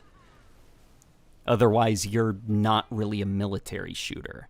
Call of Duty Warzone, I wouldn't even argue that that's, like, but Call of Duty does it, and I think Call of Duty's stupid for doing it. I think Warzone is bereft of, like, artistic value. It has, like, no self-respect. It's just, whatever, please give me money. And I think it's a problem that Call of Duty is really starting to struggle with, like the war zone restriction. Because now certain time periods are kind of off limits. This kind of super, like, you're a superhero, you can upgrade your kit and stuff. That wasn't really how warfare was ever. You could make a plausible excuse for it in the case of like Modern Warfare with like gun attachments, but World War II, you were an 18-year-old farmer that was handed a rifle and then told to get in the boat or the ship. You know, you're not going to be like running around with a red dot sight on your M1 Garand with a ground drum. Like, you weren't a superhero. You weren't an operator in World War II.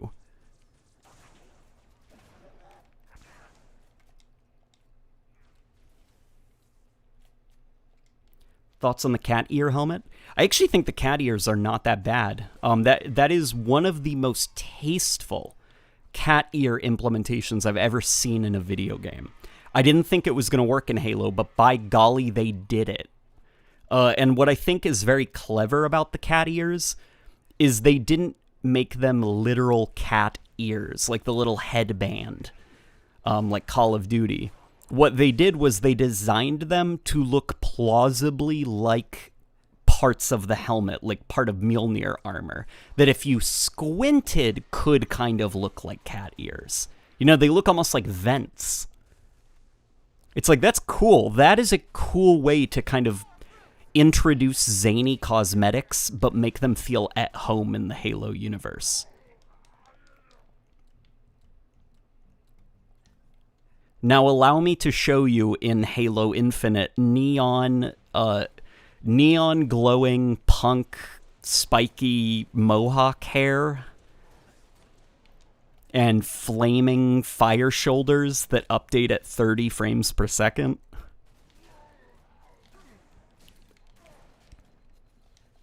Yeah, the cat ears are not that bad. People can stop memeing on them. They did a good job with the cat ears.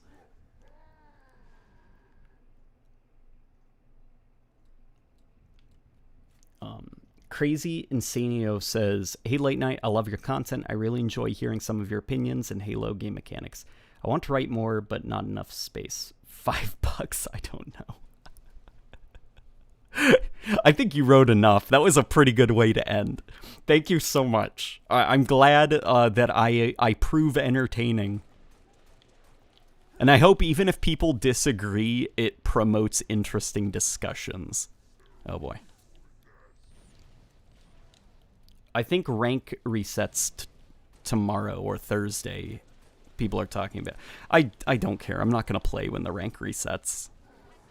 I'll probably play more of the campaign because I'm excited about the campaign. Because they're fixing the animation, the first-person animation issue that has been a problem since the summer. They are now fixing it almost a year later. Thank you. So I'll definitely like hop into the campaign and play more of it. Hopefully there's also some PC optimizations. But as for the multiplayer, I just don't care. Which is sad to say, but like, I completed the battle pass. I just don't care.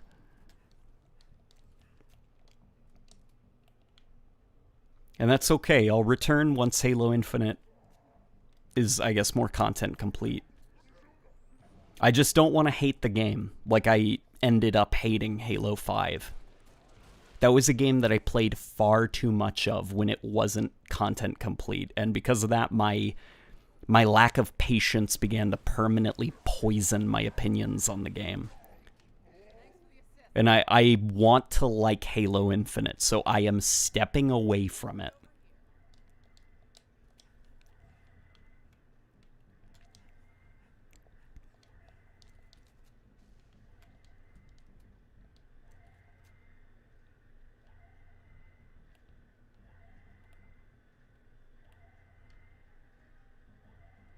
Hey, Taras, do you have any other hobbies outside of video games? I like drawing. I like drawing quite a bit, actually.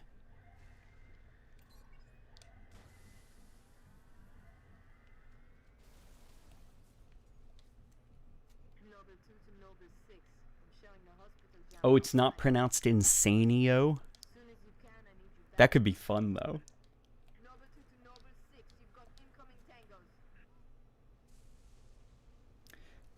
Hot take. Infinite campaign has the best emotional moments in the series. That's definitely a hot take, but it's not one I'm going to argue with. There are definitely some, like, pretty damn powerful moments. I think when the weapon tells Chief to, like, when she realizes why Chief has been so, like, she's like, I'm her, you know, and then she's, like, trying to get Chief to leave, and then he's like, no, we do it together. She's like, how could you trust me? Like, that was a good moment. That was a really good emotional moment. I think the pilot's emotional breakdown to the Chief, that didn't quite work for me. Mostly because I think that the performance should have gone a bit further. Like, when the pilot is, like, screaming and throwing things, and then he sits down and just starts quietly sniffling, I'm like, no, he should have been sobbing, like, straight up sobbing. It felt like almost the emotional moment was cut short, and it wasn't allowed to go quite as far, because the actor was giving it his all, you know? He was doing everything perfectly, and then suddenly he powered down in terms of his emotional performance, and he just started quietly sniffling. And I think it would have been more powerful if he just started straight up, like, sobbing on the side.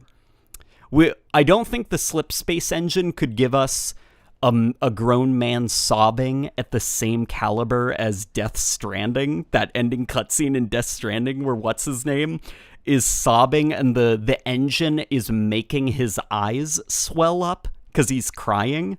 And you can see just, like, snot running down his face, and he's, like, blowing snot bubbles because he's sobbing. And you're like, this is a video game. Jeez.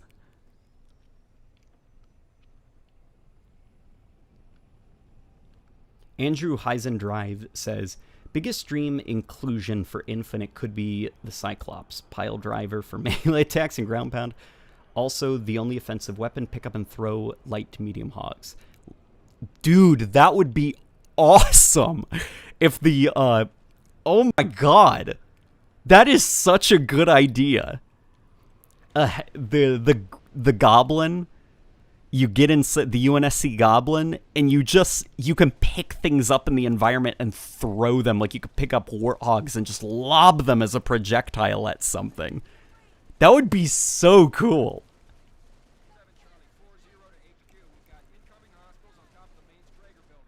Holy crap, that is a good idea.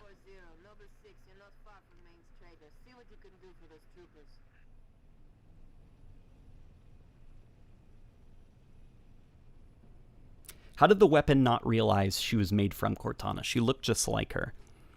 That's definitely a little bit confusing, but the way I read it, what I think they were going for is that, I mean, clearly the weapon is a Cortana model, but what the weapon didn't realize is she's not a Cortana model. She is Cortana.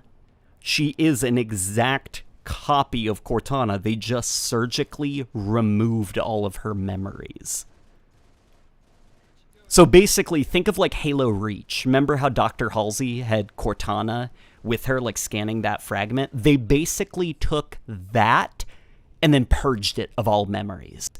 And it's like, hello, you're our new AI. You're called the weapon. There's this thing called Cortana. You have to destroy it. No, we're not going to give you any more information. And Cortana's like, okay, you got it, champs.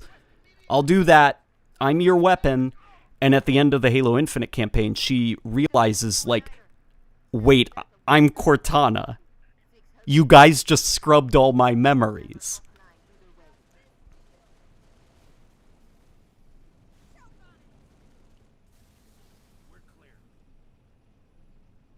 That's what the shock is because she isn't just a Cortana model. She is Cortana, a duplicate of the Cortana AI. So there is a lot more, down to the point that there are some things that she unconsciously does that Cortana does, like the snapping. So, as well as Dust and Echoes, she's repeating things that Cortana has said before. She is doing things unconsciously that Cortana has done before. Like, it is entirely plausible that she could end up the same way that Cortana did. And not because she wants to or anything, but just because she has so much in common because she is the same person. So it's more of a fear of, like, I'm a walking time bomb. Whether I want to or not, I could totally just go crazy, just like Cortana did. Because I am her. Like, you gotta leave me. You gotta get out of here. Like, I'm, like, bad. I should be deleted, you know?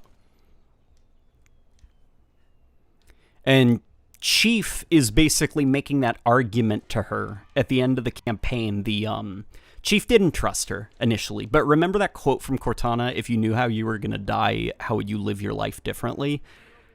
Chief seems to take that to heart, and so it's like Cortana, or the weapon I should say, she saw how she died. She basically saw her entire life play out, and it ended with her becoming crazy and taking over the galaxy with big dumb space owls, and then dying because of Atriox. So she witnessed her own death. She knows how she's going to die. So how is she going to now live her life differently? She is Cortana, but she doesn't have to repeat the exact same mistakes and life choices that Cortana made.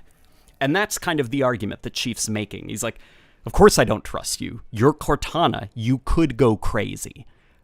But I am taking a gamble with you. You know how you're gonna die. So how are you gonna live your life differently now to make sure that doesn't happen again?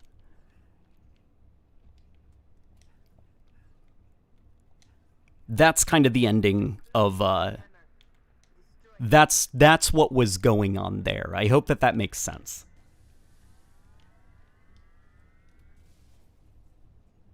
Infinite's story is way more deep than I thought. Oh, Infinite's story is, like, really meta. There's a lot of... It's very... I've said before, it is a story that is very much in dialogue with the Halo community and the Halo franchise. And it's kind of clever. I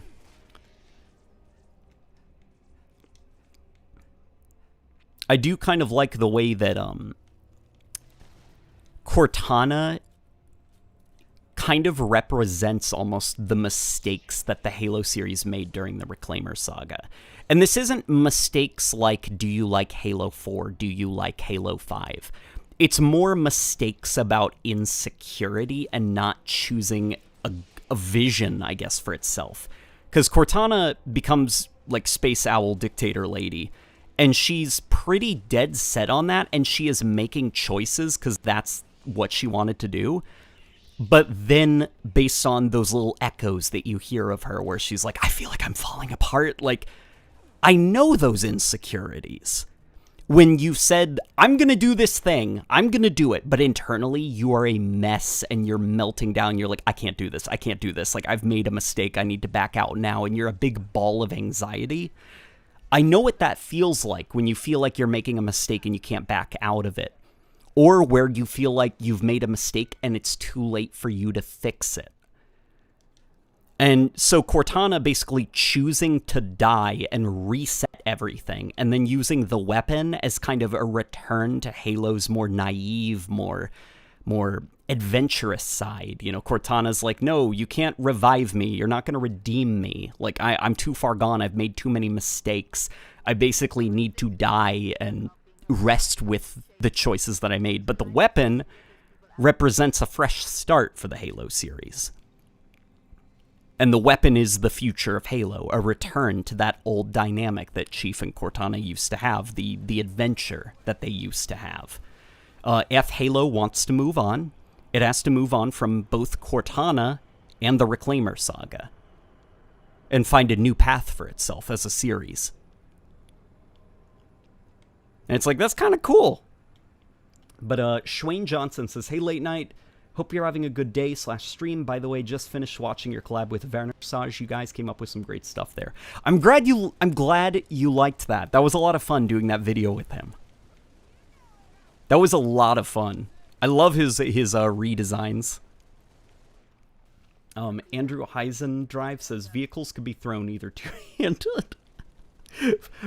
Tumble throw, good for yeeting enemies into walls off a cliff, or even one-handed. God, that's a great idea for a Halo vehicle. Before Charlie 2-7 to command, request immediate assistance. Go ahead, 2-7. We're at the Byron Telecom. Orpheus says, wasn't it supposed to be a soft reboot for new people? Is the story even good since they have zero context? I think it's pretty good. I think even on its own, it's still a good story. Like, you've got... What the hell is going on there? Are you looking at that? Is stuff not loading properly? Or is that just, like, Halo Reach being over a decade old? I think even on its own, it's a good story. It definitely does still suffer from that problem that 343 has, where they love to throw around capital letter names for things. Like, the Reformation, caused by the Endless, who is represented by the Harbinger, who fight with the Banished, and the Precursor, Warrior Servant, Didac, Forward, like, and your brain just starts to melt down, and it's like, stop, stop, stop, stop. Halo Infinite does still have that problem.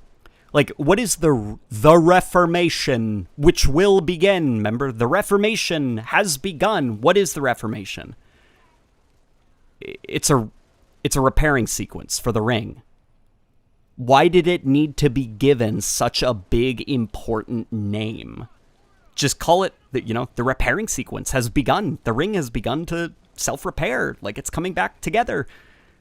Just throwing around, like, giving everything a capital letter title, it gets confusing after a while. You start to lose track of who's who and what's what.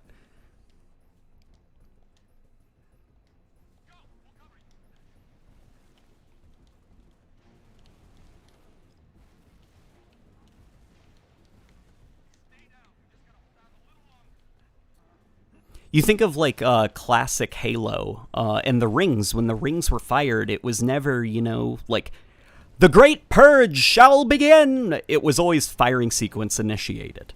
Because the firing sequence of the ring is initiated.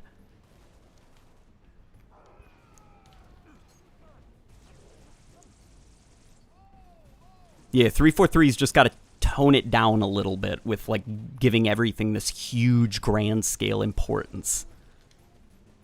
It took me a while to realize that the Reformation was just the ring self-repairing.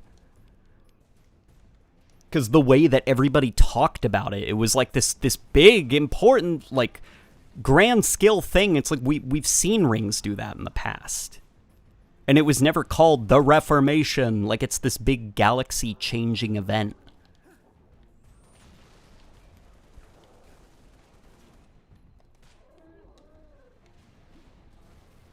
I just realized I'm having fun fighting the hunters. That's something I didn't do in Halo Infinite. Come on, buddy. Come on, charge. Yeah.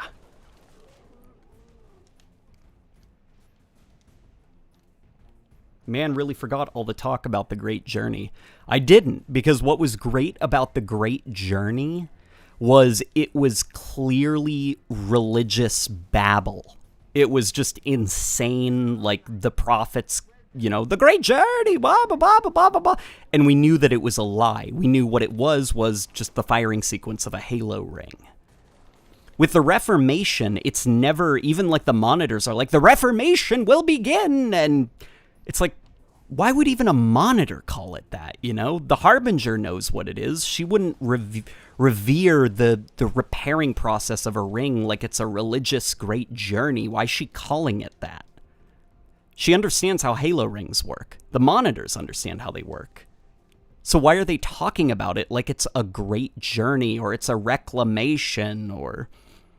it's just needlessly confusing as a term, and the importance that the plot puts on it suggests it's something grander than just the ring self-repairing. I beat the game and still didn't know what the reformation was. Yeah, it's just the repairing process for the Halo ring. I believe the story is bad for both new and old players. I think the story is very good for old players, because I think it did what it had to do, which is get us past the Reclaimer saga. Like, it's over now. We can finally move on to something different. And now we've already got quite a couple of things set up. We've got Atriox, who is still alive. He's working with these things called the Endless, which were, like, imprisoned by the Forerunners, so they are very angry at the Halo universe, and we don't know what they do yet. So that could lend itself to some interesting mechanics if they do show up in terms of gameplay. We've then got the Banished, who Chief just killed Escharum, who was the only thing kind of keeping the Banished civilized in Atriox's absence. And even then, he was barely keeping it together. So now, like, the Banished are going to be out for blood when we see them next. You know, they more or less have a martyr now. We've got the Pilot, who is going to be a lot more open to Chief now. So there's going to be a lot less wishy-washy, I don't trust you, like, we need to go, and stuff. He's going to be more of, like, a proper character now. Or not a proper character, he was in Halo Infinite. We've got the weapon, we know her now, you know, we don't need to learn to trust her. So it's going to be the heroes versus the villains next time that we see our characters again. And we've moved on from the Prometheans, and we've moved on from the Created and all of that stuff. Like, Halo Infinite got us through the storm, basically.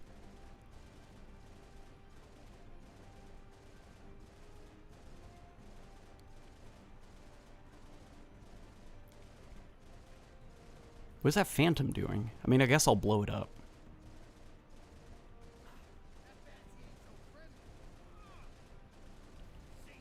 And also, Halo Infinite got us through what I think was probably the hardest thing it was facing, which is the introduction. Because they decided to end the Reclaimer saga early, you know?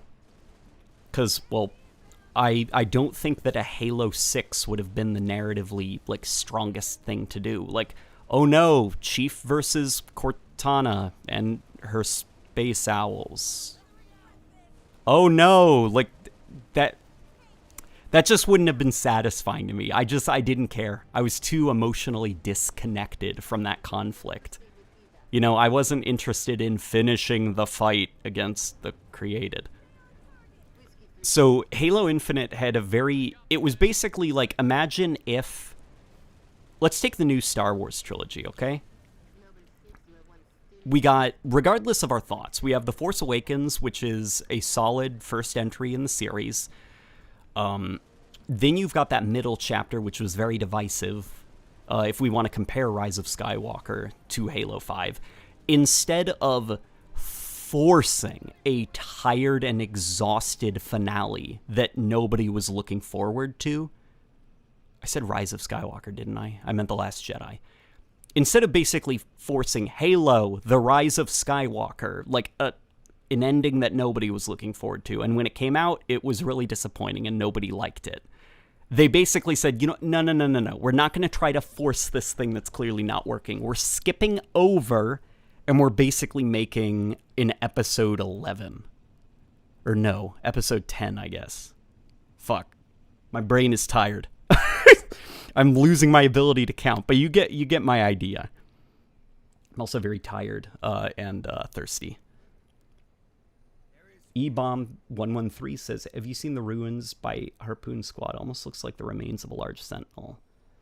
I really miss fighting the Enforcers from Halo 2 and hope to see them or something similar in future DLCs. Yeah, I agree. Division. Everyone hated The Last Jedi, says Kat. Clearly not everyone, because I rather liked The Last Jedi. So I'm sticking with the term division.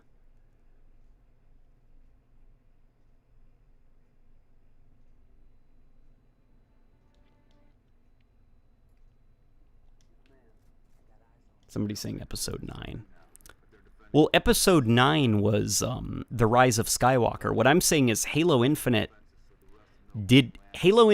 is not episode 9 in terms of Halo. You know, it is not the conclusion to the story started with Halo 4, the finale of the reclaim. That's not what Halo Infinite is. Halo Infinite is more along the lines of The Force Awakens. It's the start of a new story for Halo.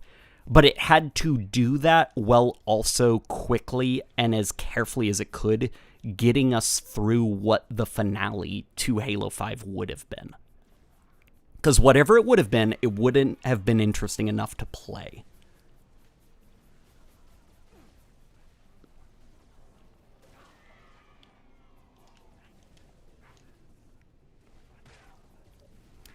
Bet the weapon's new name will be Joyous, after the sword smithed from the same materials as Roland's Durandal and Ogier's Cortana. That's a pretty... I hope they do that, because that's like a smart, cool idea. There is also another theory that's going around that she's going to use the name Cortana, which is like, okay, yeah, that makes sense actually, because that's her name. She's a replica of the original Cortana. She is Cortana. They just scrubbed her of her memories.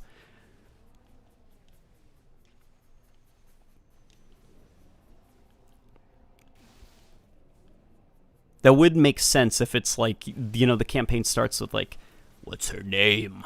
And Halsey's like, ask her yourself. She named herself.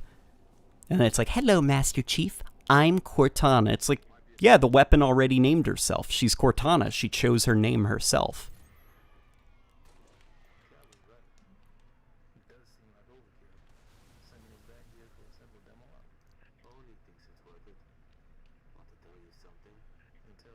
Better than somehow Palpatine has returned. Yeah, exactly.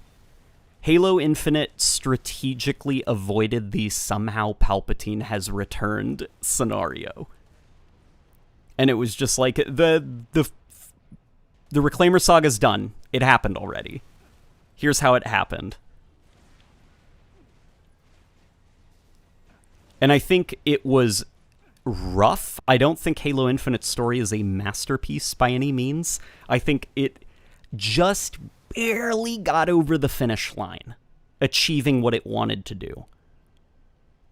And I think now that we're through the storm, it should be smooth sailing from here.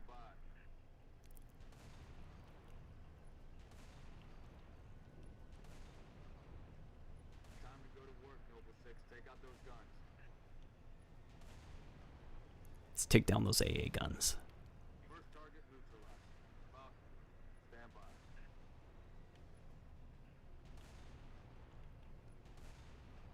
Top impression voices there. Yeah, thank you, thank you.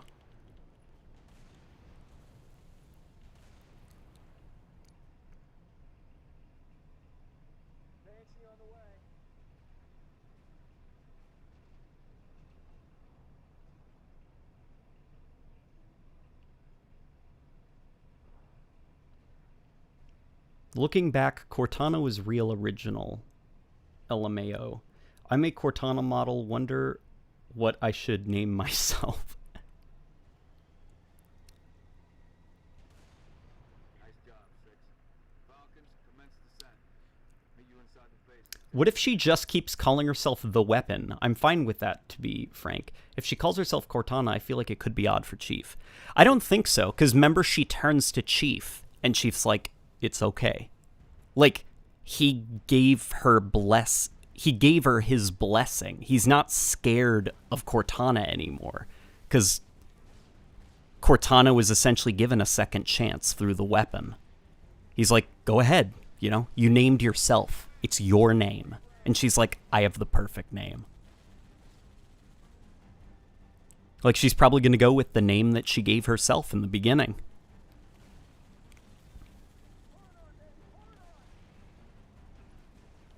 Now, I doubt they're actually going to do that. I doubt they're going to go with that, but I think that was definitely the implication.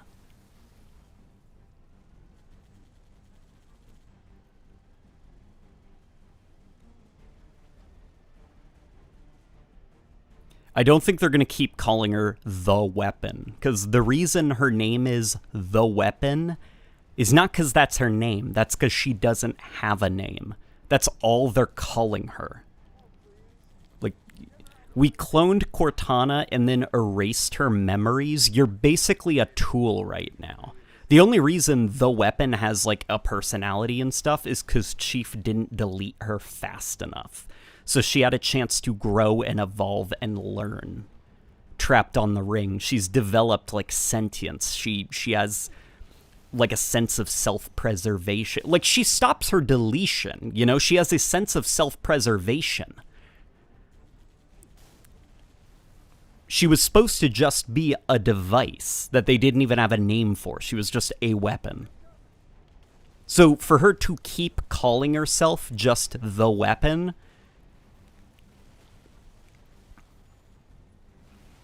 it wouldn't make a lot of sense, because she isn't that anymore. She's more than just a tool. She named herself after all.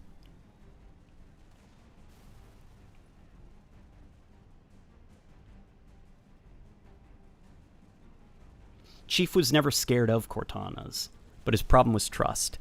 I'd argue he was. He was scared of the idea of Cortana to the point that he even is like, "What did you say?" when she's like, just dust and echoes. Like, that rattled him, you know? Every time in those cutscenes when the Weapon would look Chief straight in the eyes, he'd, like, look away and then start, like, shuffling around. Like, he's pretty uncomfortable with Cortana. He couldn't wait to try to delete her.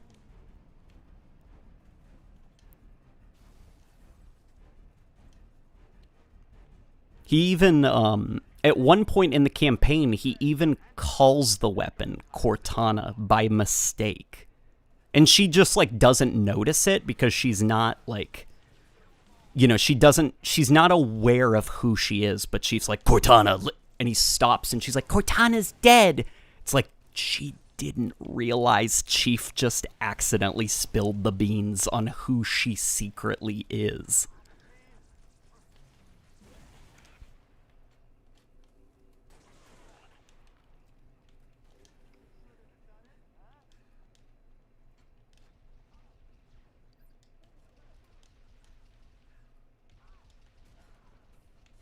Somebody says the Weapon or Cortana is just like that. Wait, let me see. The Weapon / new Cortana is just the girl from school who thinks they are quirky and not like the other girls. Oh, that's mean. I like the Weapon. I think she's fun. She definitely, not all of the jokes land. But that's more so, I think, because of how many jokes there are.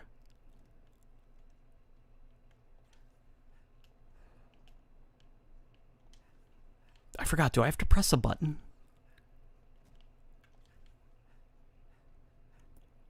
Was there something up here that I had to press? It's been so long since I played Reach's campaign. I feel like there's a... Am I going crazy? Where were the hunters? Did I kill the hunters already? Oh, that's the door. Rebecca says, so she's a pick-me girl. Rebecca, is the Weapon a pick-me girl? Whoa. A Halo Reach rat. I've never seen one up close. Oh, guys, we're going to be getting a hamster soon. We're very excited about that.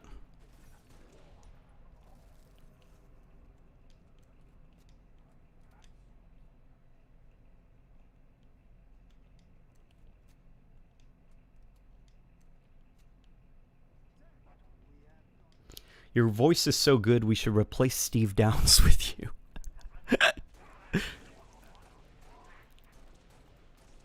I reckon I could replace every single voice in Halo.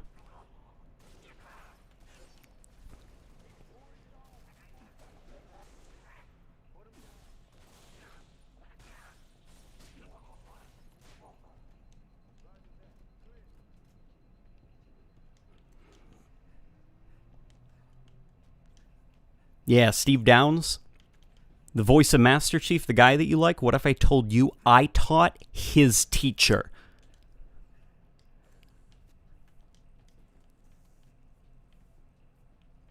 This almost gives me Banished vibes, just because of how red it is. I do hope that they figure the Banished out in the DLC, because by the end of Halo Infinite, I was very tired of the color red in regards to, like, alien environments. That is a strength that the Covenant had, that the Banished unfortunately don't, is the Covenant were beautiful, whereas the Banished were just, like, practical.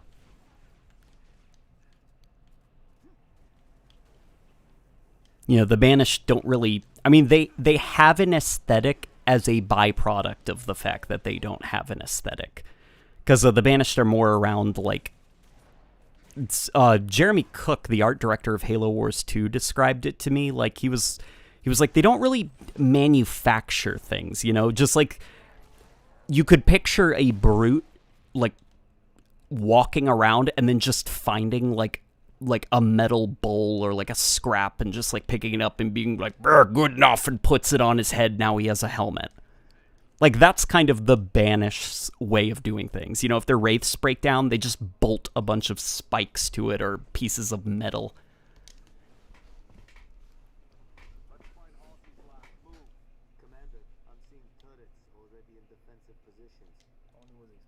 The Banished are red because red. Well, no, the Banished are red because that was the color of the banishing blade that the prophets would use.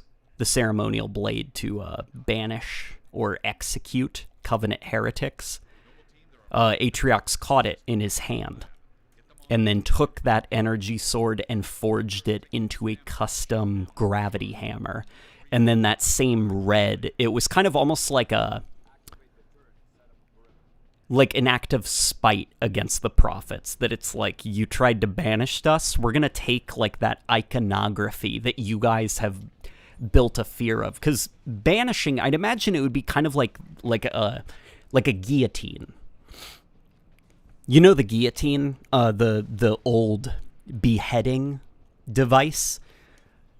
Essentially what Atriox took was a guillotine, a device designed to scare people, and co-opted it into his own, like, aesthetic and uniform and stuff. You know? The Covenant are so scared of that red energy sword because they know what it's associated with. And they know what the term banishing means, and so Atriox has taken that from the prophets and used it as his own weapon.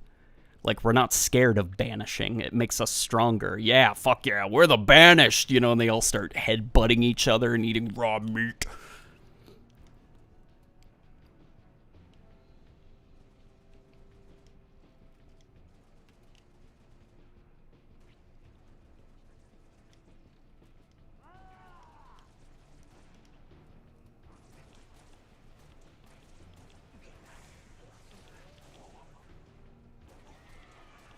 The problem I do think, though, is that the Banished, in Halo Infinite, they are a little bit more produced, which is kind of weird.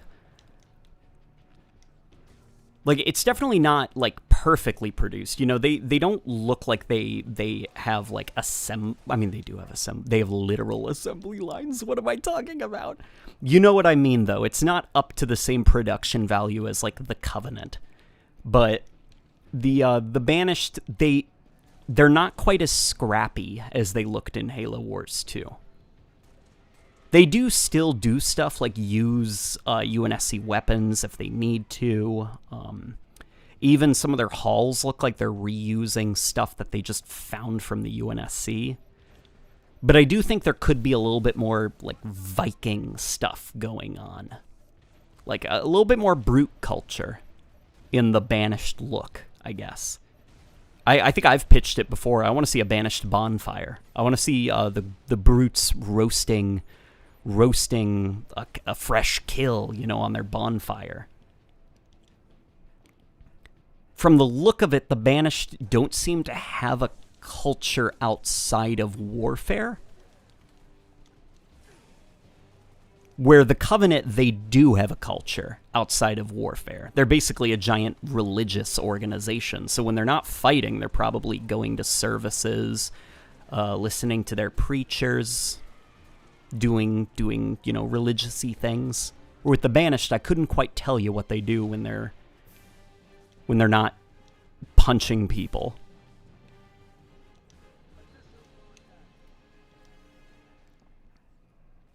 Just like the Covenant, the Banished is from the Bible. That's interesting. Is that true?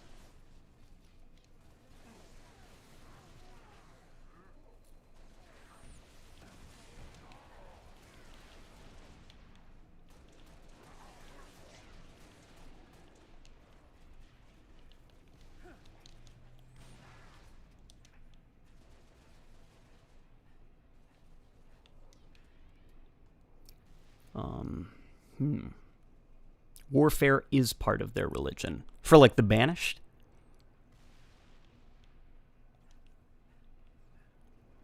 I guess, but at a certain point, what happens when the Banished win, you know?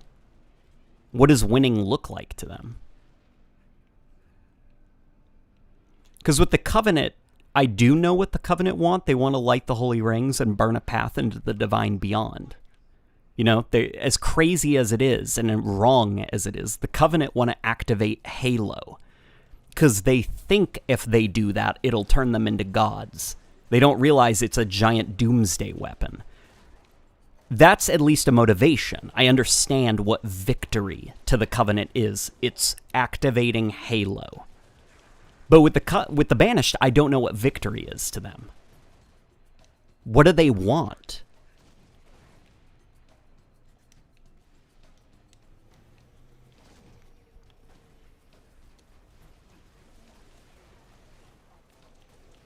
With Atriox, I do understand what he wants, but I don't know if it extends to the Banished.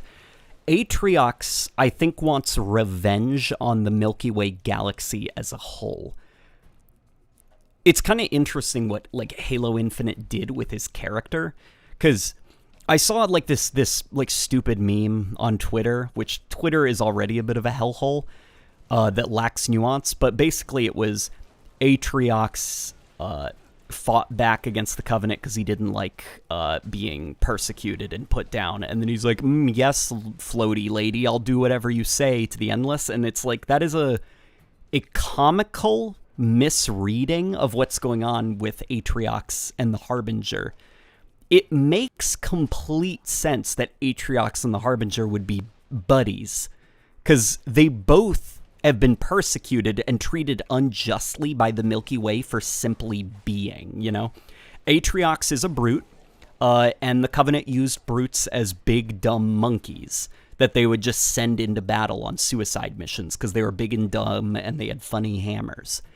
And no matter what Atriox did, no matter how many battles he survived, he was always sent on them. He lost the ability to form attachments to fellow soldiers because he didn't know when his fellow brutes were going to die in combat because of, like, bullshit Covenant stuff.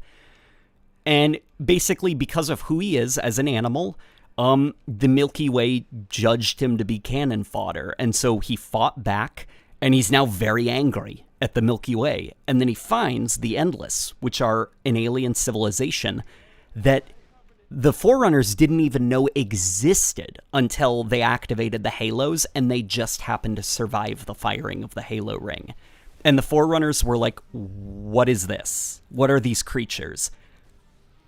These are bad. They survived a Halo ring. We've got to imprison them.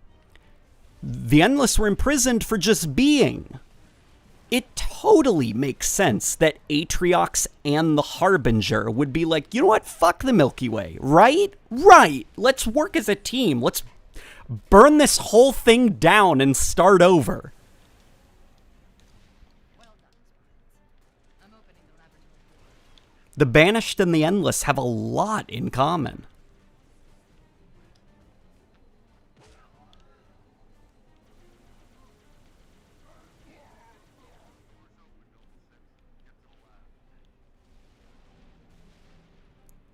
And if that's basically what the future of the Banished is kind of this, we're gonna completely tear down the entire Milky Way, like, it's fundamentally flawed.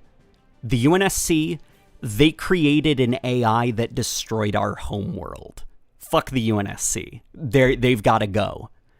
And then you've got the Endless, which are like the Forerunners and their stupid mantle of responsibility. Like, they enslaved, they killed, they were hypocrites. Like, they've got to go, so we've got to, like, burn down this reverence that the Milky Way has for the Forerunners. We got to just get rid of them completely. Like, okay, you know? I can buy that as a motivation. That's not bad.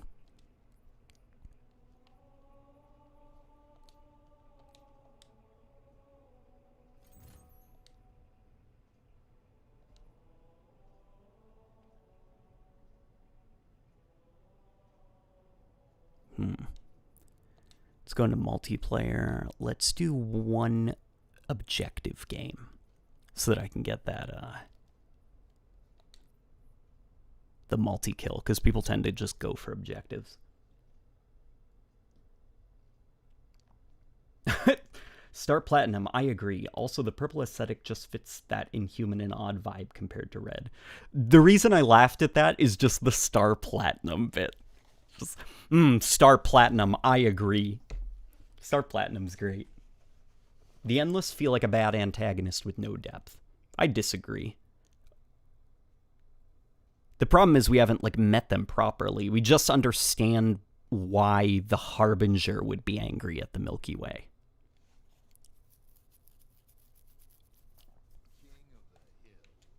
The UNSC saved the galaxy. Yeah, we gotta kill them. No, depends on who you ask. You want to go up to Atriox after he just watched his homeworld get blown up by a UNSC AI and tell him, technically humans saved you. Be grateful. I'm sure he's not going to listen to you.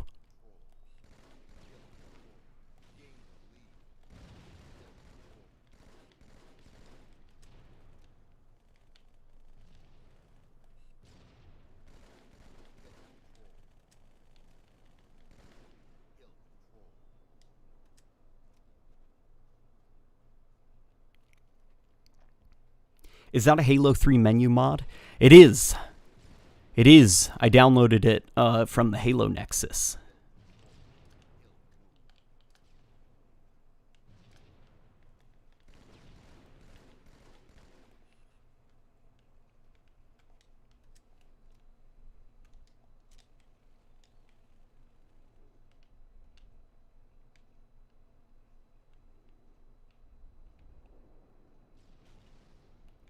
Damn it, I didn't make the jump.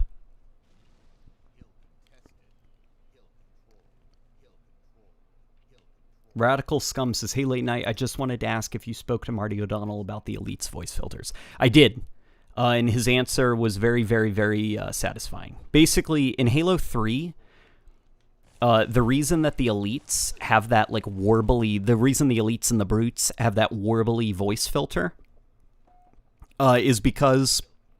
Well, they're aliens. They shouldn't sound like human voice actors. They should sound like their dialogue is coming from the throat of an alien creature. Which I was like, yes, that's what I thought. Which Halo 4 does have that warbly filter when the Covenant are, like, speaking their own language. But then in Halo 5, they just got rid of that filter, which is kind of, like, puzzling. Same with Halo Infinite. They just sound like voice actors in a studio that have been pitched up or down. They don't really sound like alien creatures.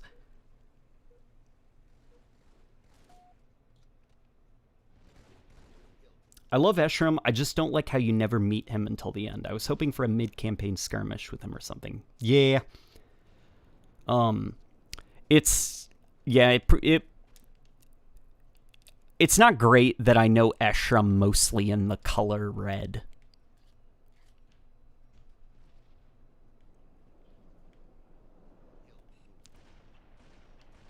Damn it!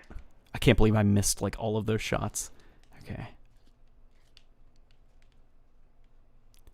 Mint Blitz ain't got nothing on me. Watch me miss an entire magazine worth of sniper rounds.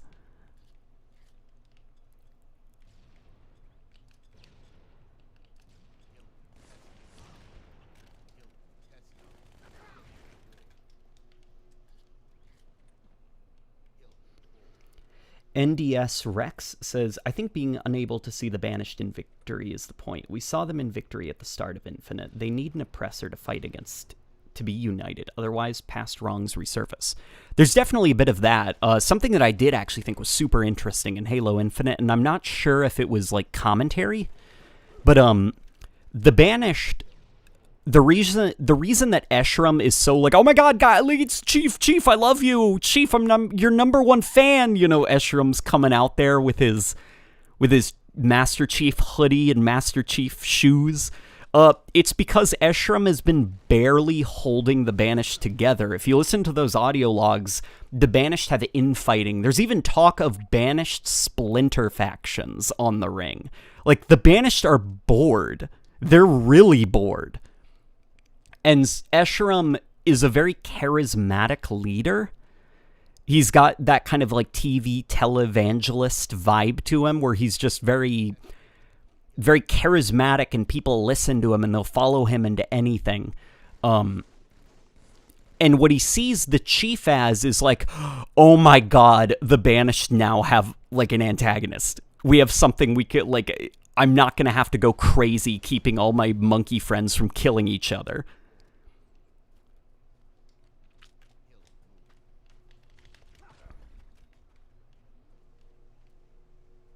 You know, that's why he's like, you know, report. And then he looks down and sees Chief and he's like, a Spartan. And then he starts grinning and he's like, no, something better. And he gets so hyped. And even when the ship goes down and that one brute is like screaming and raging and he's like, blah, blah, blah, blah, blah. And Eshram is just, he's like barely listening to him. You know, he's just grinning from ear to ear. It's because the Banished now have something they can unify against. Like, the peace is over, the boredom is over, you know, it's time for blood now, it's time for the hunt, you know, meat is back on the menu, the Banished have an antagonist. That's why Eshram loves Chief so much, because he kind of, like, knows that the Banished don't thrive well under peace. They need somebody they can fight against. And that's even why Eshram was so okay with dying to Chief, because he's like, You've given us purpose. Like, I love you, Master Chief. You've given us purpose. The Banished will live forever as long as you live.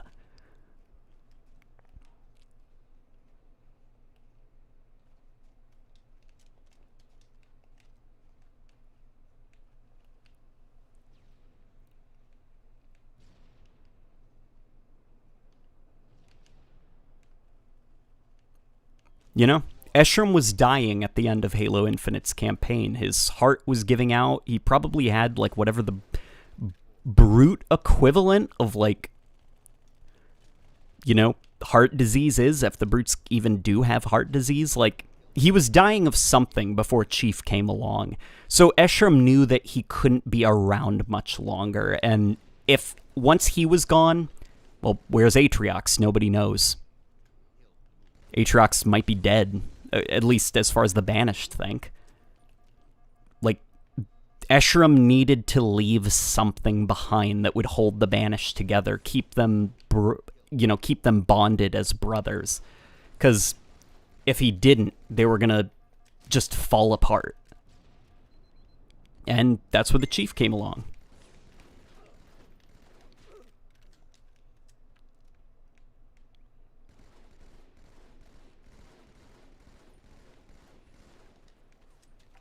I think I'm about to get a... What's it called when you get 20 kills without dying? I did it!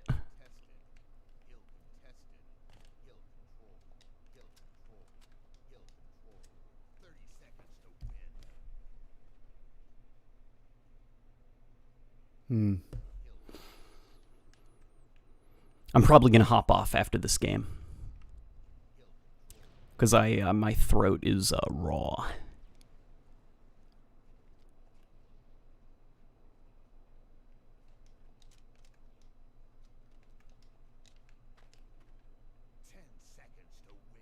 Yeah, Halo Infinite it had a lot of ideas, and not all of them completely landed, but I don't think that it was... The best compliment that I can give Infinite's story is nothing felt, like, cynical or, like, I guess... It was trying. It was trying so hard that it was tripping over itself in its excitement. That's the best way I can describe a lot of Halo Infinite's, like, story mistakes. And I really admire that over something that's, like, sleazy and cynical and slimy. I don't think I could ever call Halo Infinite's story bad. It's trying too earnestly, too hard to be bad, and it has ideas that are clearly there. You know? And I do think that that is worth praising, at least. But, we're gonna call it for now. Oh, somebody's saying Eshram had COVID-19. Yeah. That would actually make sense, the breathing problems Eshram was having. Oh, hopefully the Banished get vaccinated going forward. Oh my god. Alright, guys. Whew. Been streaming for a bit of a bit. Alrighty, friends. I shall see you all later, okay?